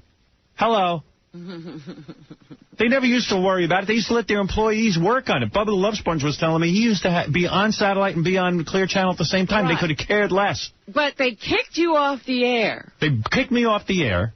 Now they want a level playing field. They didn't want it level for you. You don't hear broadcast television going, oh, you have to regulate cable. Cable, right. They never said that. Yeah, but because it would have been laughed out of the box. The whole thing's a joke. The whole goddamn industry, all they're talking about is me and my move to satellite. And I love it. I love that the mighty Clear Channel sitting there begging the government to regulate satellite. How is that not fair? It's a pay service. Yeah, it's a pay service. Well, it's not he doesn't fair understand because that. they've had an open door to people's wallets. Well, let me tell you something. They've had a monopoly. He comes from a background where his dad handed him everything. So he's like, well, wait a second. Well, that's what they do. They chum up to government officials and try to make things fair for them. Right. What do you mean, how is it fair? People have to pay for where I'm going. How's that fair for us? Right. It's not free airwaves that were given to you. We got to create a whole new universe. I love how suddenly they're worried that they're being disadvantaged. His father gave him a company. He has no clue what to do with it. It's his father who's the brain. Well, it's just sitting there raking in the cash, and now he sees the threat of competition. He's like, oh, we've never had that before. Yeah, oh, yeah. That's not fair. We don't want to compete. we want our pal George W. to somehow regulate these guys out of the industry. That's right. We don't need competition in this industry. We're getting nervous. Between the two satellite services, there's already over 8 million people subscribing. Wasn't the line no one's going to pay for radio? Now all of a sudden there's 8 million people paying. And watch it double and triple. And quadruple. Because it's not fair. You got to level the playing field. Wah, wah, wah. Wah, wah, wah. Wah, wah, wah, you big baby. That's what we'll do. We'll regulate everything so you can have a level playing field. I might not get any richer. Yeah, the guy's only worth $12 billion. Well, I think, we've always viewed ourselves as very responsible broadcasters, and that's really what we focus on. We do think... Good, be responsible, which means bow to the government. Is that the son of Mays? Yeah. That creating a level playing field for that indecency is critical from the perspective if you're going to allow one content provider a different series. Yeah, well, then shouldn't we regulate the Internet? He's not worried about that. He's only worried about one name, Howard Stern. Period, end of sentence. That's right. If he can't use you, nobody should be able to. Right. You should just be drummed out of the business. Well, that's what he was saying after he fired me and didn't pay me. He said that Viacom should have to fire us, too. Absolutely. And then when I signed with Satellite, now he says that Satellite should have to be regulated. Well, why not regulate the Internet based on that, Mr. Mays? Maybe we should regulate everything so you can have a fair playing field, so that you can get even richer. You know what? Let's see the future. Here's my prediction. Your radio station's worth $0. What do you think of that prediction? $0. Well, they should level the playing field. Howard Stern's ridiculous. I don't think our stations are in any danger of being worth $0. Let's see. I can't wait to say the F word. Let's effing see. I'll be saying the F word in 46 shows. 46 shows from now, I'll be saying the F word. We've always thought of ourselves as responsible broadcasters. No, you haven't. Or sets of content versus another content provider. In other words, you're going to allow satellite radio or to go out and broadcast the Howard Stern show, or you're not going to allow us to. Then you have to create some... No, you took me off the air because you bowed. You're going to allow them to broadcast the Howard Stern show? You're not going to allow them to broadcast... Fight for your rights. You know what he wants? He wants a baseball game where the umpire roots for one team. Right. Him. Dude, once again being chased by photographers. I'm going to tell you something. I never used to be sympathetic to these celebrities, but I've had a couple of run-ins. Yeah, now they're... Where these guys get aggressive. You know, I would have said this was a BS story, but it isn't. In fact, Arnold Schwarzenegger is going to sign in legislation in California where well-known people who are harassed by paparazzi can actually sue the paparazzi. Now, I'm not talking about you're walking down the street and a guy takes your picture. I had a run-in a couple of weeks ago with a guy. I'm walking. I was on the phone with my daughter. This guy comes up. He looks unstable, and he got a camera. He says, "I want to take a picture of me and you together." I'm walking, right? And I'm not particularly. I did not go out that day for a photo shoot. Right. And he says, is it all right? I go, well, no, it's not. I would prefer not to. I'm on the phone right now. He goes, what's wrong with you? It'd take you 3 seconds. You'd stop and take a picture. I said, no. I said, what part of this don't you hear? I said, no. I said, I'm on the phone right now. I didn't come out for a photo shoot. I just stepped out of the shower, quite frankly, and I was like, no. I prefer, you asked if I want to do this or not, and I said, I don't. Right. Why ask the question? Yeah, don't ask me. If you won't accept the answer. So the guy starts cursing me out in the middle of the street. There's some black dudes watching this because they're getting ready to see a fight between 2 white guys. Right. And believe me, I would have loved to fight the guy. The guy starts calling me an effing scumbag, starts screaming I'm a hypocrite, that I talk all this crap on the radio and it's not true, that I'm not anyone's friend, screaming and cursing me out, right?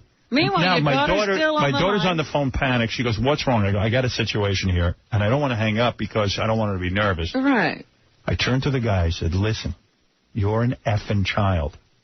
I've got 3 children. When they were very young, I'd tell them no, and they would tantrum. I'm telling you no nicely.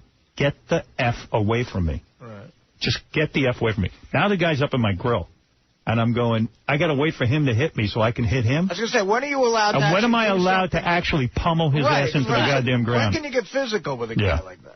When are you allowed to unload on this bastard? I think if he gets that close to you. But he was clearly looking for me to smack him. Because he wants a He wants a Right. How can you prove, in his word against yours, that he was menacing at that point? So I kept thinking about my psychiatrist and everything I've been working on for the last 10 years, and then I just turned and I kept walking while he yelled at me, and I just went, this is retarded.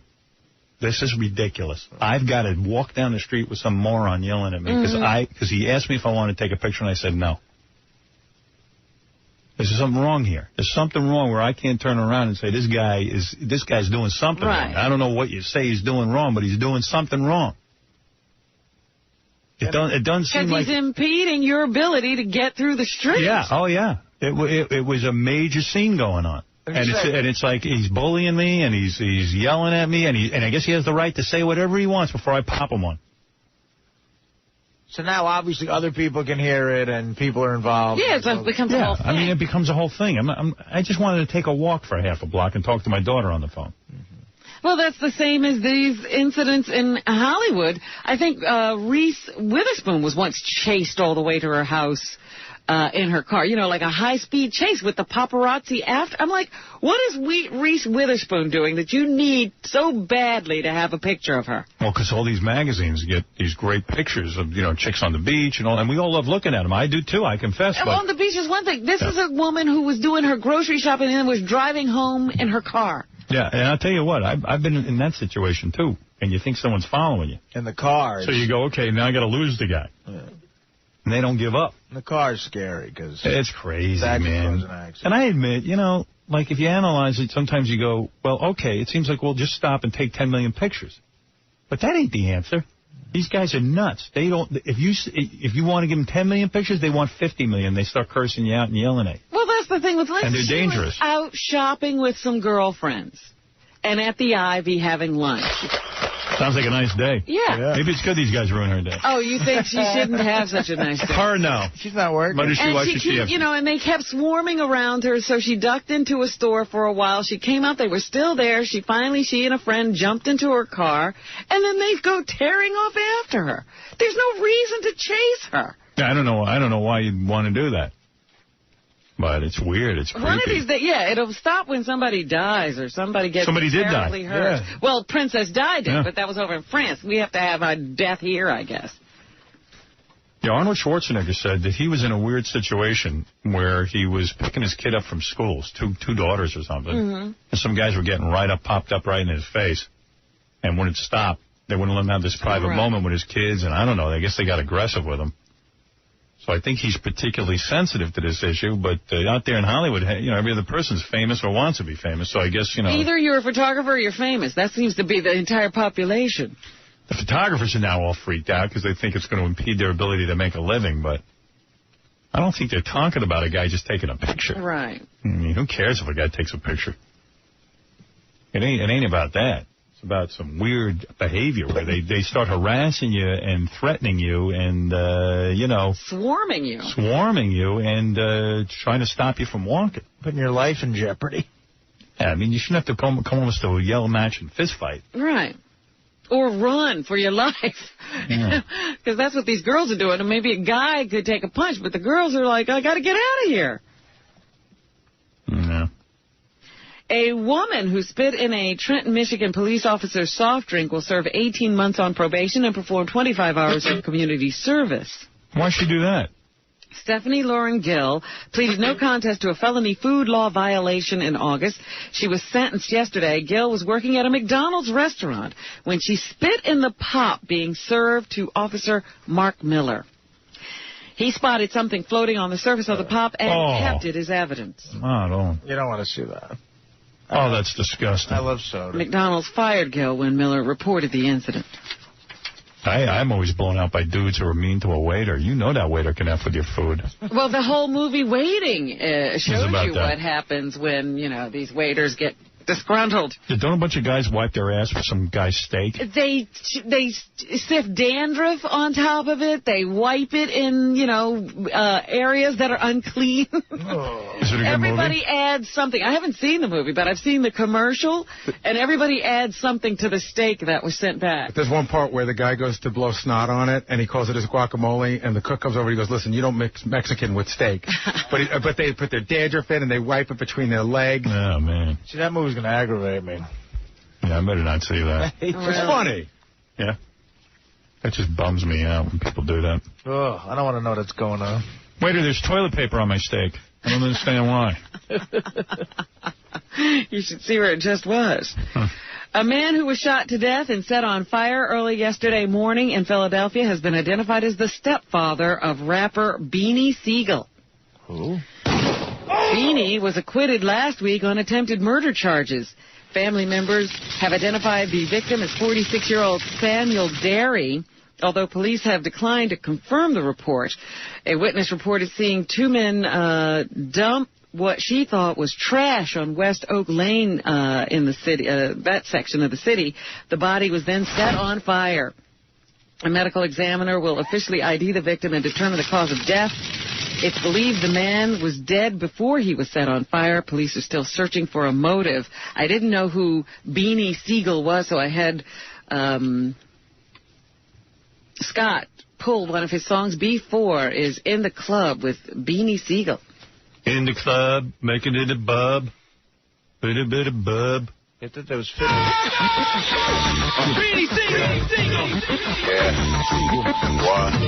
Yeah. Wow, he's good. I don't get this at all. I'm officially out of that crap, man. I don't get it. Well, what is that? He is supposedly signing with the G Unit, the 50 Cent organization. Excellent. I never even know which guy is Beanie Siegel. There's 50 guys well, yelling. The guy just yelled he's Beanie Siegel. That's the only thing I know.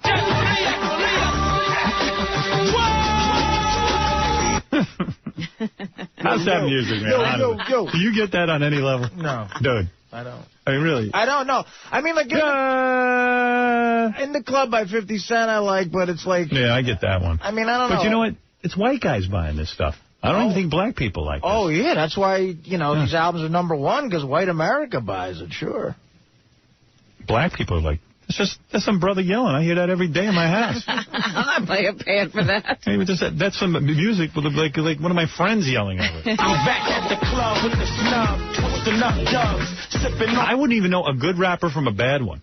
Oh, yes, you can tell. No, like I can't. You said, 50 Cent is a good one. Eminem is a good one.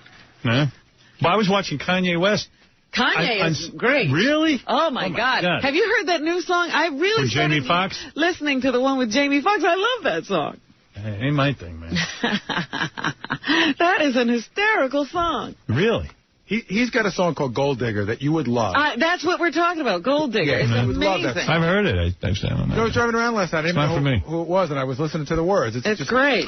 Oh, I liked Eminem because I was at a photo shoot, and I was bored out of my mind with everything. When they put that on, I felt like a man, at least. Seemed like he was yelling about a lot of interesting things. And so is Kanye. He's right on. All right, maybe, I don't know. Maybe you got to be at a photo shoot to appreciate this guy. It's all where you listen. Right. Today, about 200,000 New Orleans residents have their first chance in 5 weeks to see what is left of their homes. All areas of the city except the 9th Ward are open for people to come and see their houses. Until further notice, residents can come in during the day, but they must leave before dark. Officials warn that many people will be stunned by what they see when they get home. Meanwhile, there's more stunning news coming for some people in the New Orleans area. The mayor has announced because of the city's financial crisis, there will be massive layoffs of city workers. They're cutting about half of the city workforce. We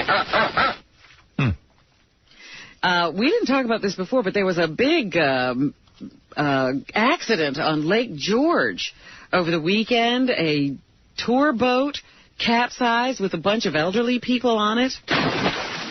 How come they weren't wearing life vests? They don't usually wear life vests when you just get on a tour boat. Adults aren't required to wear life vests. No.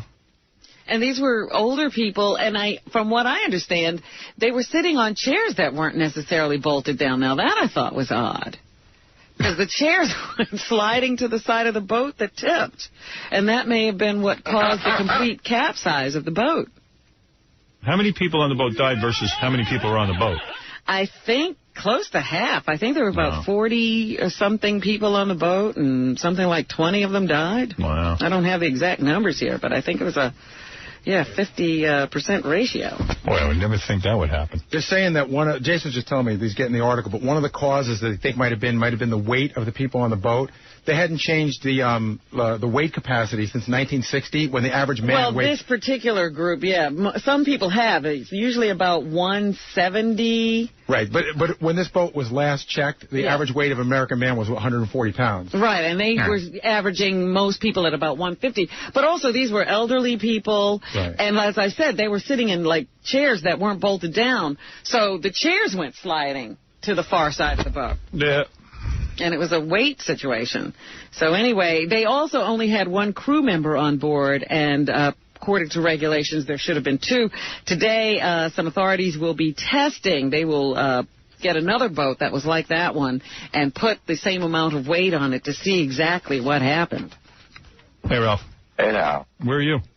Home. How long you been there? Yesterday. Oh. You back from Germany? Jawohl. How long were you in Germany? Like 10 days. This guy's How do you like Germany? It was great. He's turned into 𝗧𝗵𝗲 𝗪𝗂. Germany is so nice, man. He loved Germany. Went to Berlin. So, Ralph, does Sam pick up everything? Oh, you know. Like, do you have to pay for anything? Yeah. Like what? They flew me out. They paid for the hotel. His incidentals? I paid for my incidentals. What incidentals? So what about meals, though? You eat with Sam. Oh, I had a per diem. That's right. Is that how it works? Yeah. A per diem? I was working, man. You were working. 10 days? What kind of work did you do? I brought Lost with me, and Layman watched Lost, and he won the fight because of it. So is it awkward at all when Sam's paying for everything? Do you feel like his bitch? No. I don't think anybody else there felt like his bitch. And he was paying for everybody else, pretty much. I don't know. Isn't there a difference? How many people does he take with him? Wait a second. What was your job while you were there?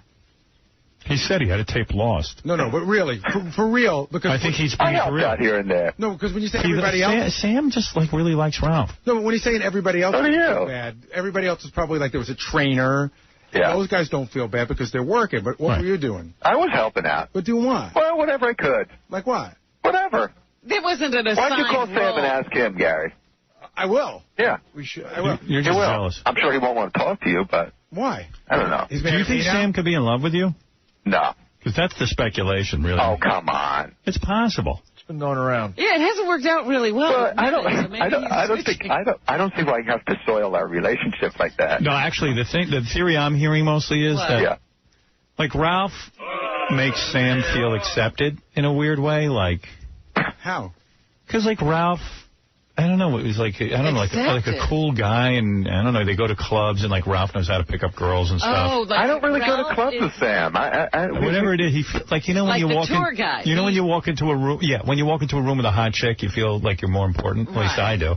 So Ralph's not like a hot chick? Yeah, in a sense, to Sam, yeah. I think he knows you know his what? way around. We have fun. We hang out. I don't know. I mean, but he's... And I did help out there, so, I mean, I'm not saying I was working like crazy or anything. I mean, they could like have done what they was. did without you, couldn't they? Of course. You mean win the fight, Robin? Howard could do the show without you, Robin.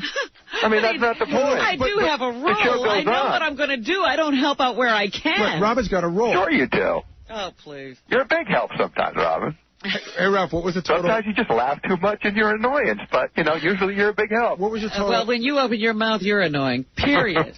Ralph, what was your total out-of-pocket expense for 10 days in Germany, personally? Well, I stayed a little longer, so I paid for that. You stayed past the time, Sam? I don't know the conversion rate between euros and dollars, so I could... But, like, when did Sam pick up the entire hotel bill? Yeah. Well, even after he left? No. When things were over, you know how I always stay longer. Right. I stayed longer, and I paid for my time there. You did? Yeah. Did you stay in the same hotel? Yeah. How much longer? Like 4 days, three or 4 days. Did you get laid over there? Oh, you know what? The girls were, you go there and you expect the girls are going to be hot, and they're not. Dude, I had a different experience. What part of Germany? Well, I was in Hamburg. I was in Cologne. These girls were, like, kind of ugly. Really? Yeah. Well, it's their karma. I mean, look at their history. It's nothing but an ugly country filled with ugly people. You know what? It's vicious, ugly animals. I feel bad for Sam. Sam really hated it. I think like the Jews and the Germans are like natural predators. Like every time. No, the Germans are natural predators.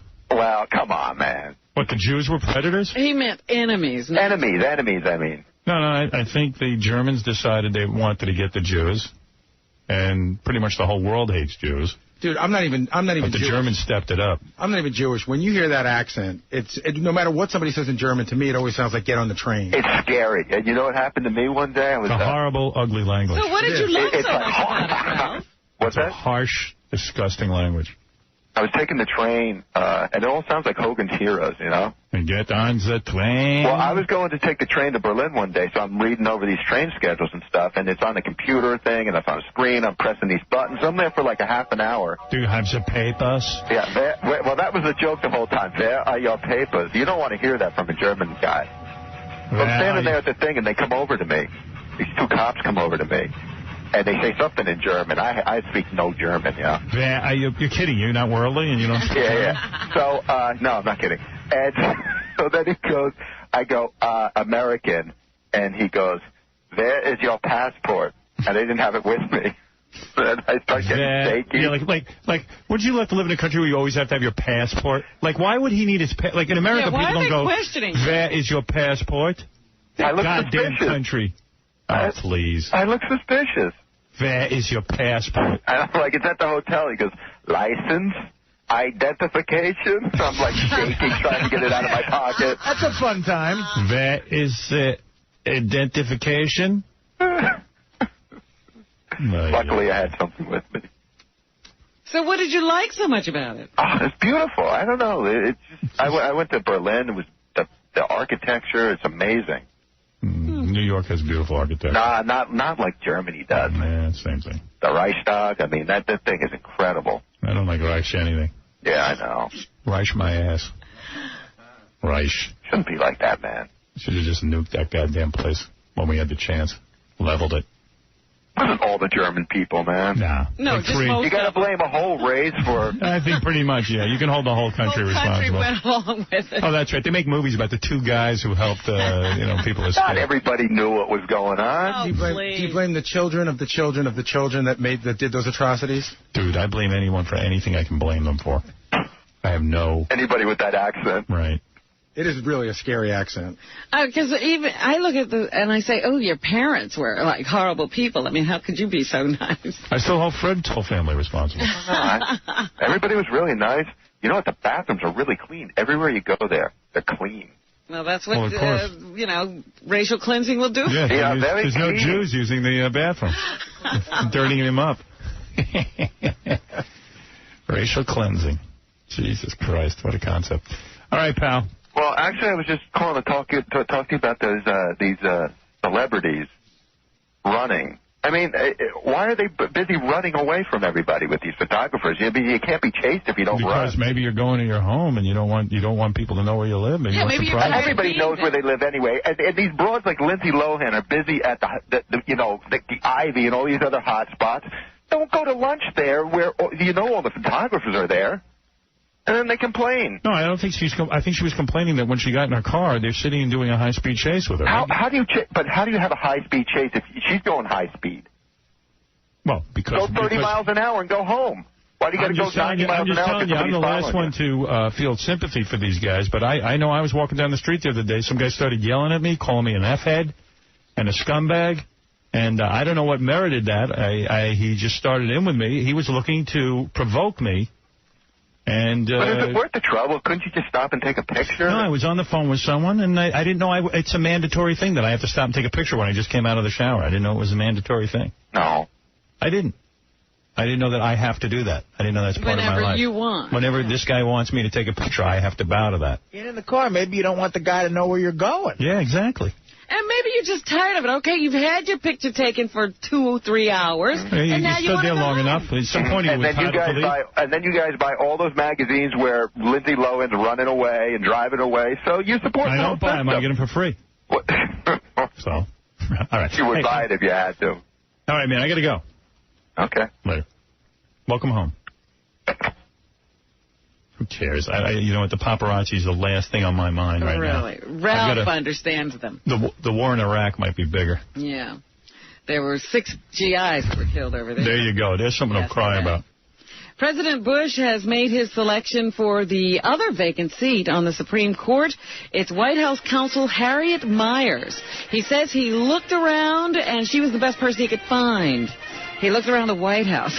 He looked around his list of friends, and he found someone he liked. But she was right in the White House. You've got to find a judge. Why don't you look a little further than where your staff? Why not Judge Wapner? I was watching TV. Or Judge Judy. Yeah, she's good. So anyway, here's President Bush dismissing those who are quick to disagree with his choice. B3. To me, a person's strength of character counts a lot. And as a result of my friendship with Harriet, I know her strength of character. I don't want to put somebody on the bench who's this way. Wait, I'll give you a B3. People are quick to opine. The thing I appreciate is that she's gotten a good reception on the United States Senate. People opine all they want. Opine? What is that, the new word? Opine? That's his word for the day. They opine? They opine. What is that, give their opinion? Yes. But the final opinion is at the floor of the United States Senate. That's where it's going to be decided whether or not she is a Supreme Court judge. So he's sick of all your opining. Opine. The Democrats are trying to figure out their strategy and what they will do about this latest nominee. Here's Senate Democratic leader Harry Reid, B4. But she needs to demonstrate to the Senate that she put those close ties aside when necessary and stand in judgment of the president. One thing we certainly need on the Supreme Court is independent thinking. I don't think you could expect a woman to rule against President Bush's administration if something happened. No, absolutely not. Yeah. She's been a friend of his for many, many years. And has no judicial experience. She's a lawyer, but she's never judged. She's never been a judge. Yeah, I don't think you need to be a judge to sit on the Supreme Court, believe it or not. I really don't. I don't know that you necessarily do, but I don't know what she's done. She's the White House counsel. She's never argued in front of the Supreme Court. She's never done anything. Yeah, what does that mean, White House counsel? She advises the president on legal matters. Yeah. Next we'll have a farmer. Hey, we're going to take a break and, hey, look, what experience did Bush have? Except bankrupted a bunch of companies. And look at how badly he's doing. There's a point to this. All right, we're going to take a break. We'll be back right after this. Yeah, that's true. Okay, stop that. I've got a headache, and I just really want to, yeah. Comedian Nipsey Russell is dead at the age of 80. 97 times I tell these guys, they don't understand. To read the same live commercial over and over again, it's fatiguing to me. It's a 5-hour ordeal. Nipsey, the first black comedian to regularly appear on U.S. television game shows, died on Sunday just 2 weeks shy of his 81st birthday. I always liked Nipsey Russell. He made me feel good when I was a little boy. I used to watch him on TV. I was always happy when he was there. Don't ask me why, but he just did. Died of cancer. Seemed nice. Comforting. I lived in an all-black community. He seemed like a nice, friendly black guy. I wish more people would have treated me that way. TV sitcom Car 54, Where Are You? And movies like Wildcats with Goldie Hawn. I wish more people would have been like rhyming and stuff. Nice rhymes. So that's what he did. He rhymed. He rhymed. I was like, I wish some of the black guys in my school would rhyme to me. He became the first black entertainer to regularly appear on TV game shows when he debuted on Missing Links, hosted by Ed McMahon. I felt like he wouldn't beat me up. What's his story? Never married. I don't know. Always suspicious about it. Maybe he was just smart.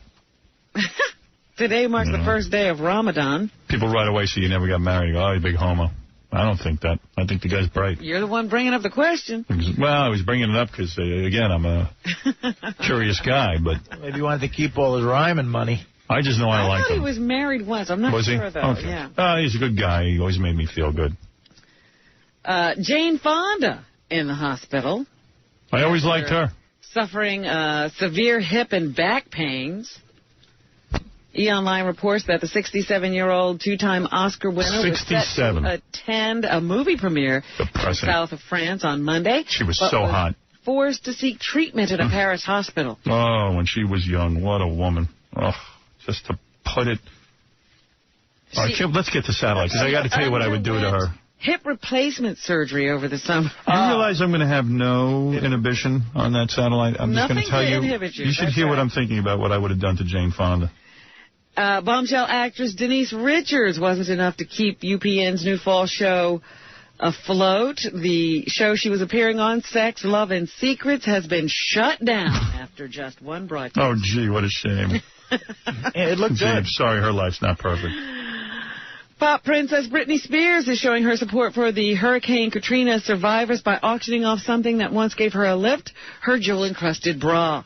Please. You know what? Just reach into your pocket and donate some money. Oh, no, it's up to us. It's up to us to pay for her bra. Yeah, we got to pay for her garbage that she doesn't want. Yeah, and she's the generous one. Fatso. Frankie Gotti Agnello, the 15-year-old grandson of legendary mob boss John Gotti and son of the jailbird Carmine Agnello, held the grand opening of his tanning salon in Huntington, Long Island the other day.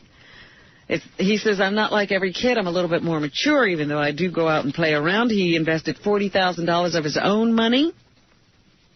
And a business partner, Neil Cordova, sank $300,000 into the place. And Frankie is hoping to franchise a tanning salon? These tanning salons across the country. I don't know anybody who uses a tanning salon.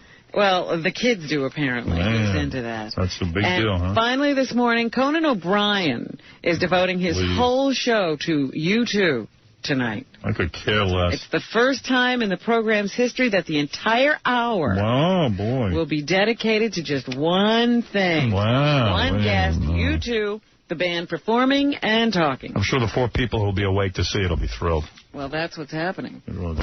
Guy's on at 1:30 in the morning. Thinks he has a career. He's just waiting for Jay Leno to move over. You know, Jane leaving. The end of 5 years, Jay's staying right where he is. You don't think so? He's taking the place hostage? Conan, wake up. Oh, they wrote it in my contract. Okay.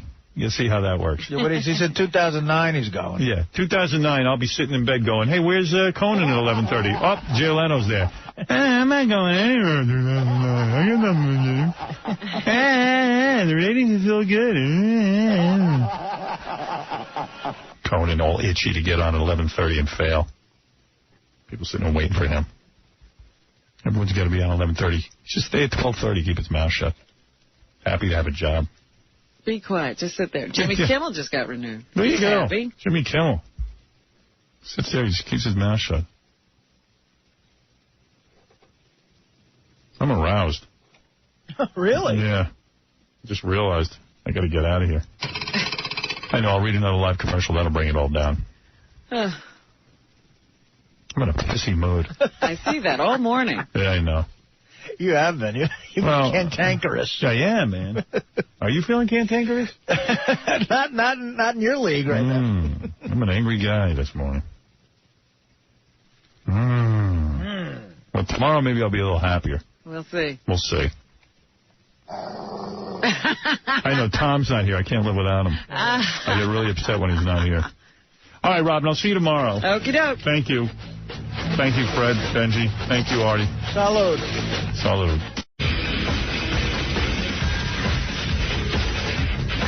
Oh, yeah. Hey, now. Hey, good morning, everybody. What's happening there? Hey, now. Yeah. Oh, boy. Well, good morning and welcome to the show. See, Artie's late.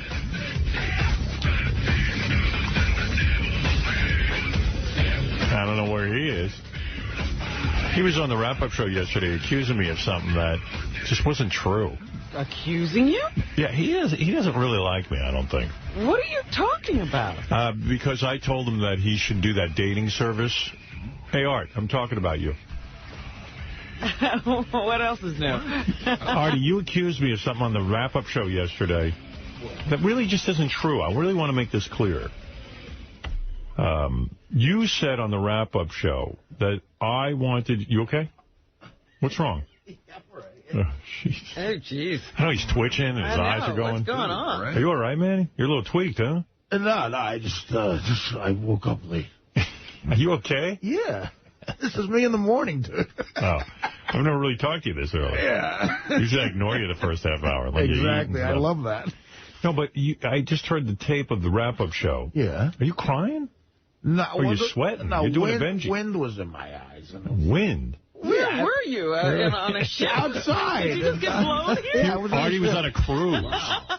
I rode here across the Hudson, getting into the John Adams show.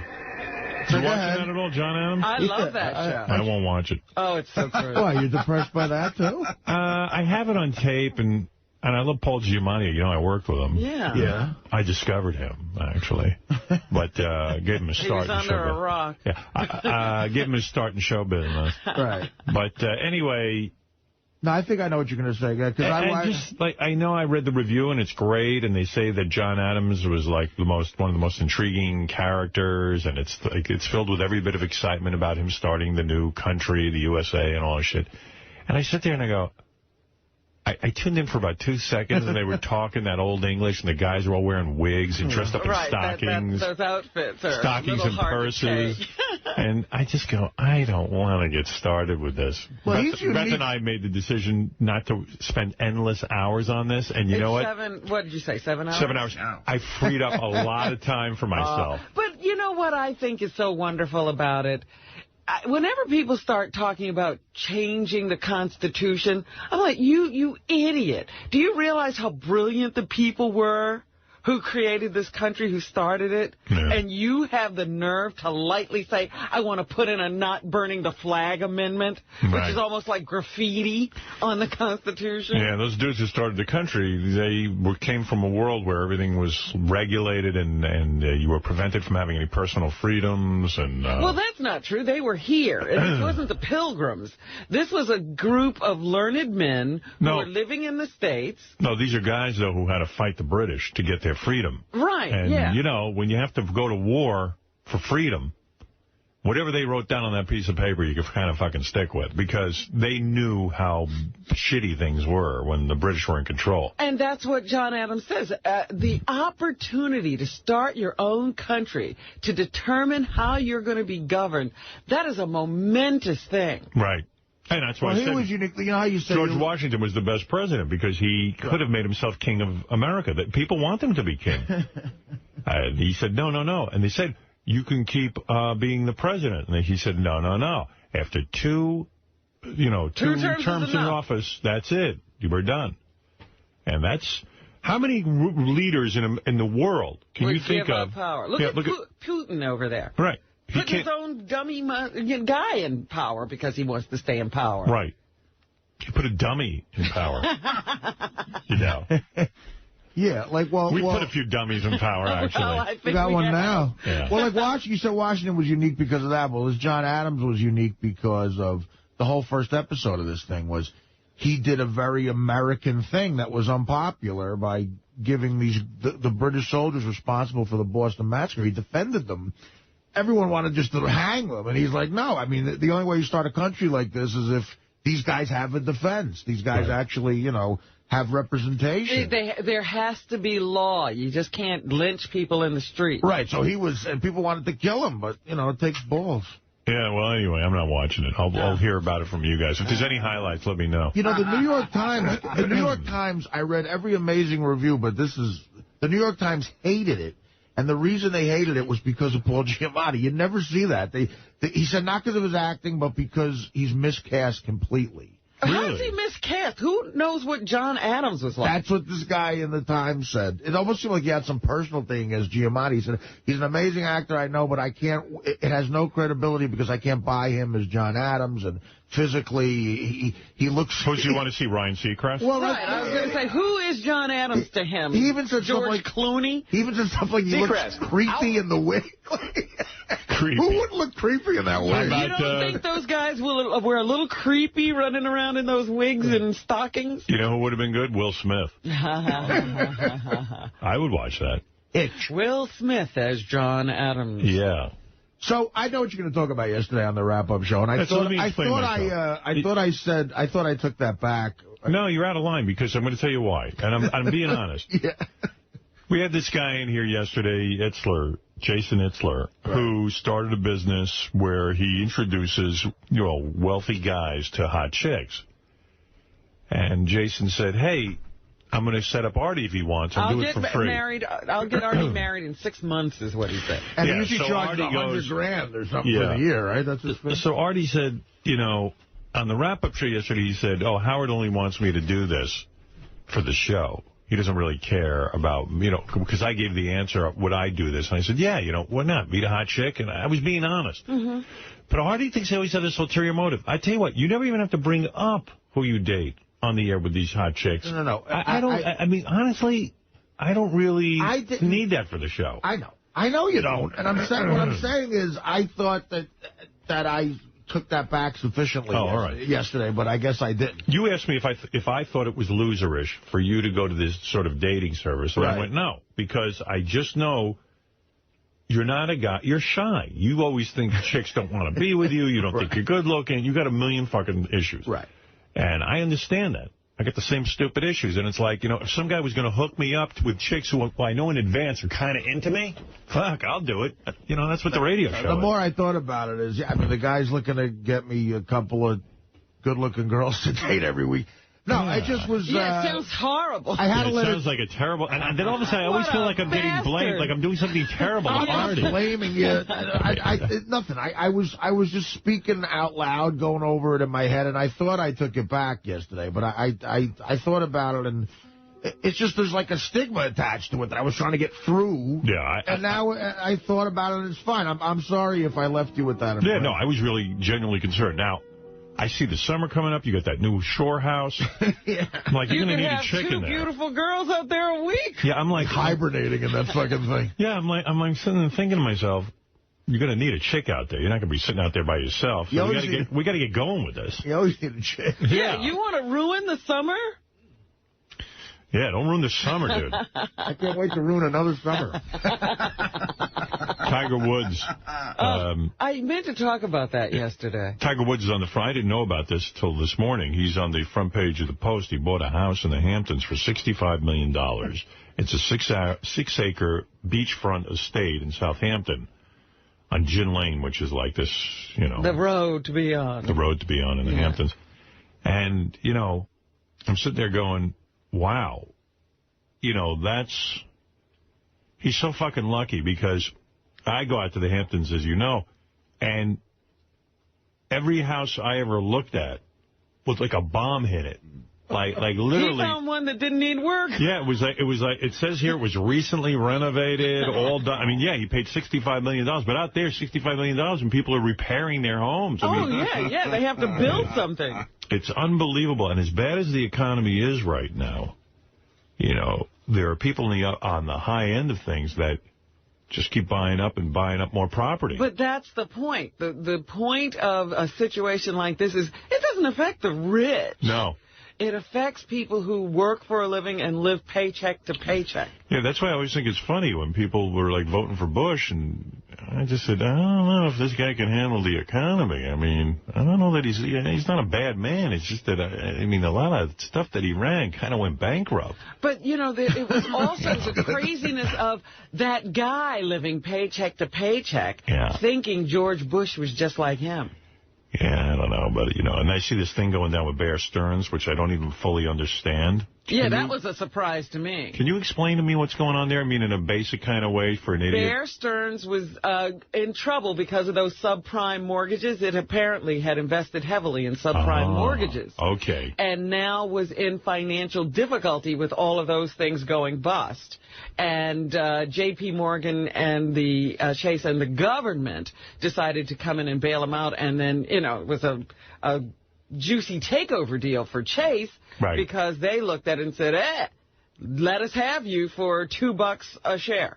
Right, and that stock, like a week ago, was $70 a share or something? Yeah, something like that. So it's just like getting to gobble up some juicy morsel and not having to pay that much for it. Yeah. I was watching Kramer, and he said he was telling people not to sell their Bear Stearns stock last week. No, because it's been saved.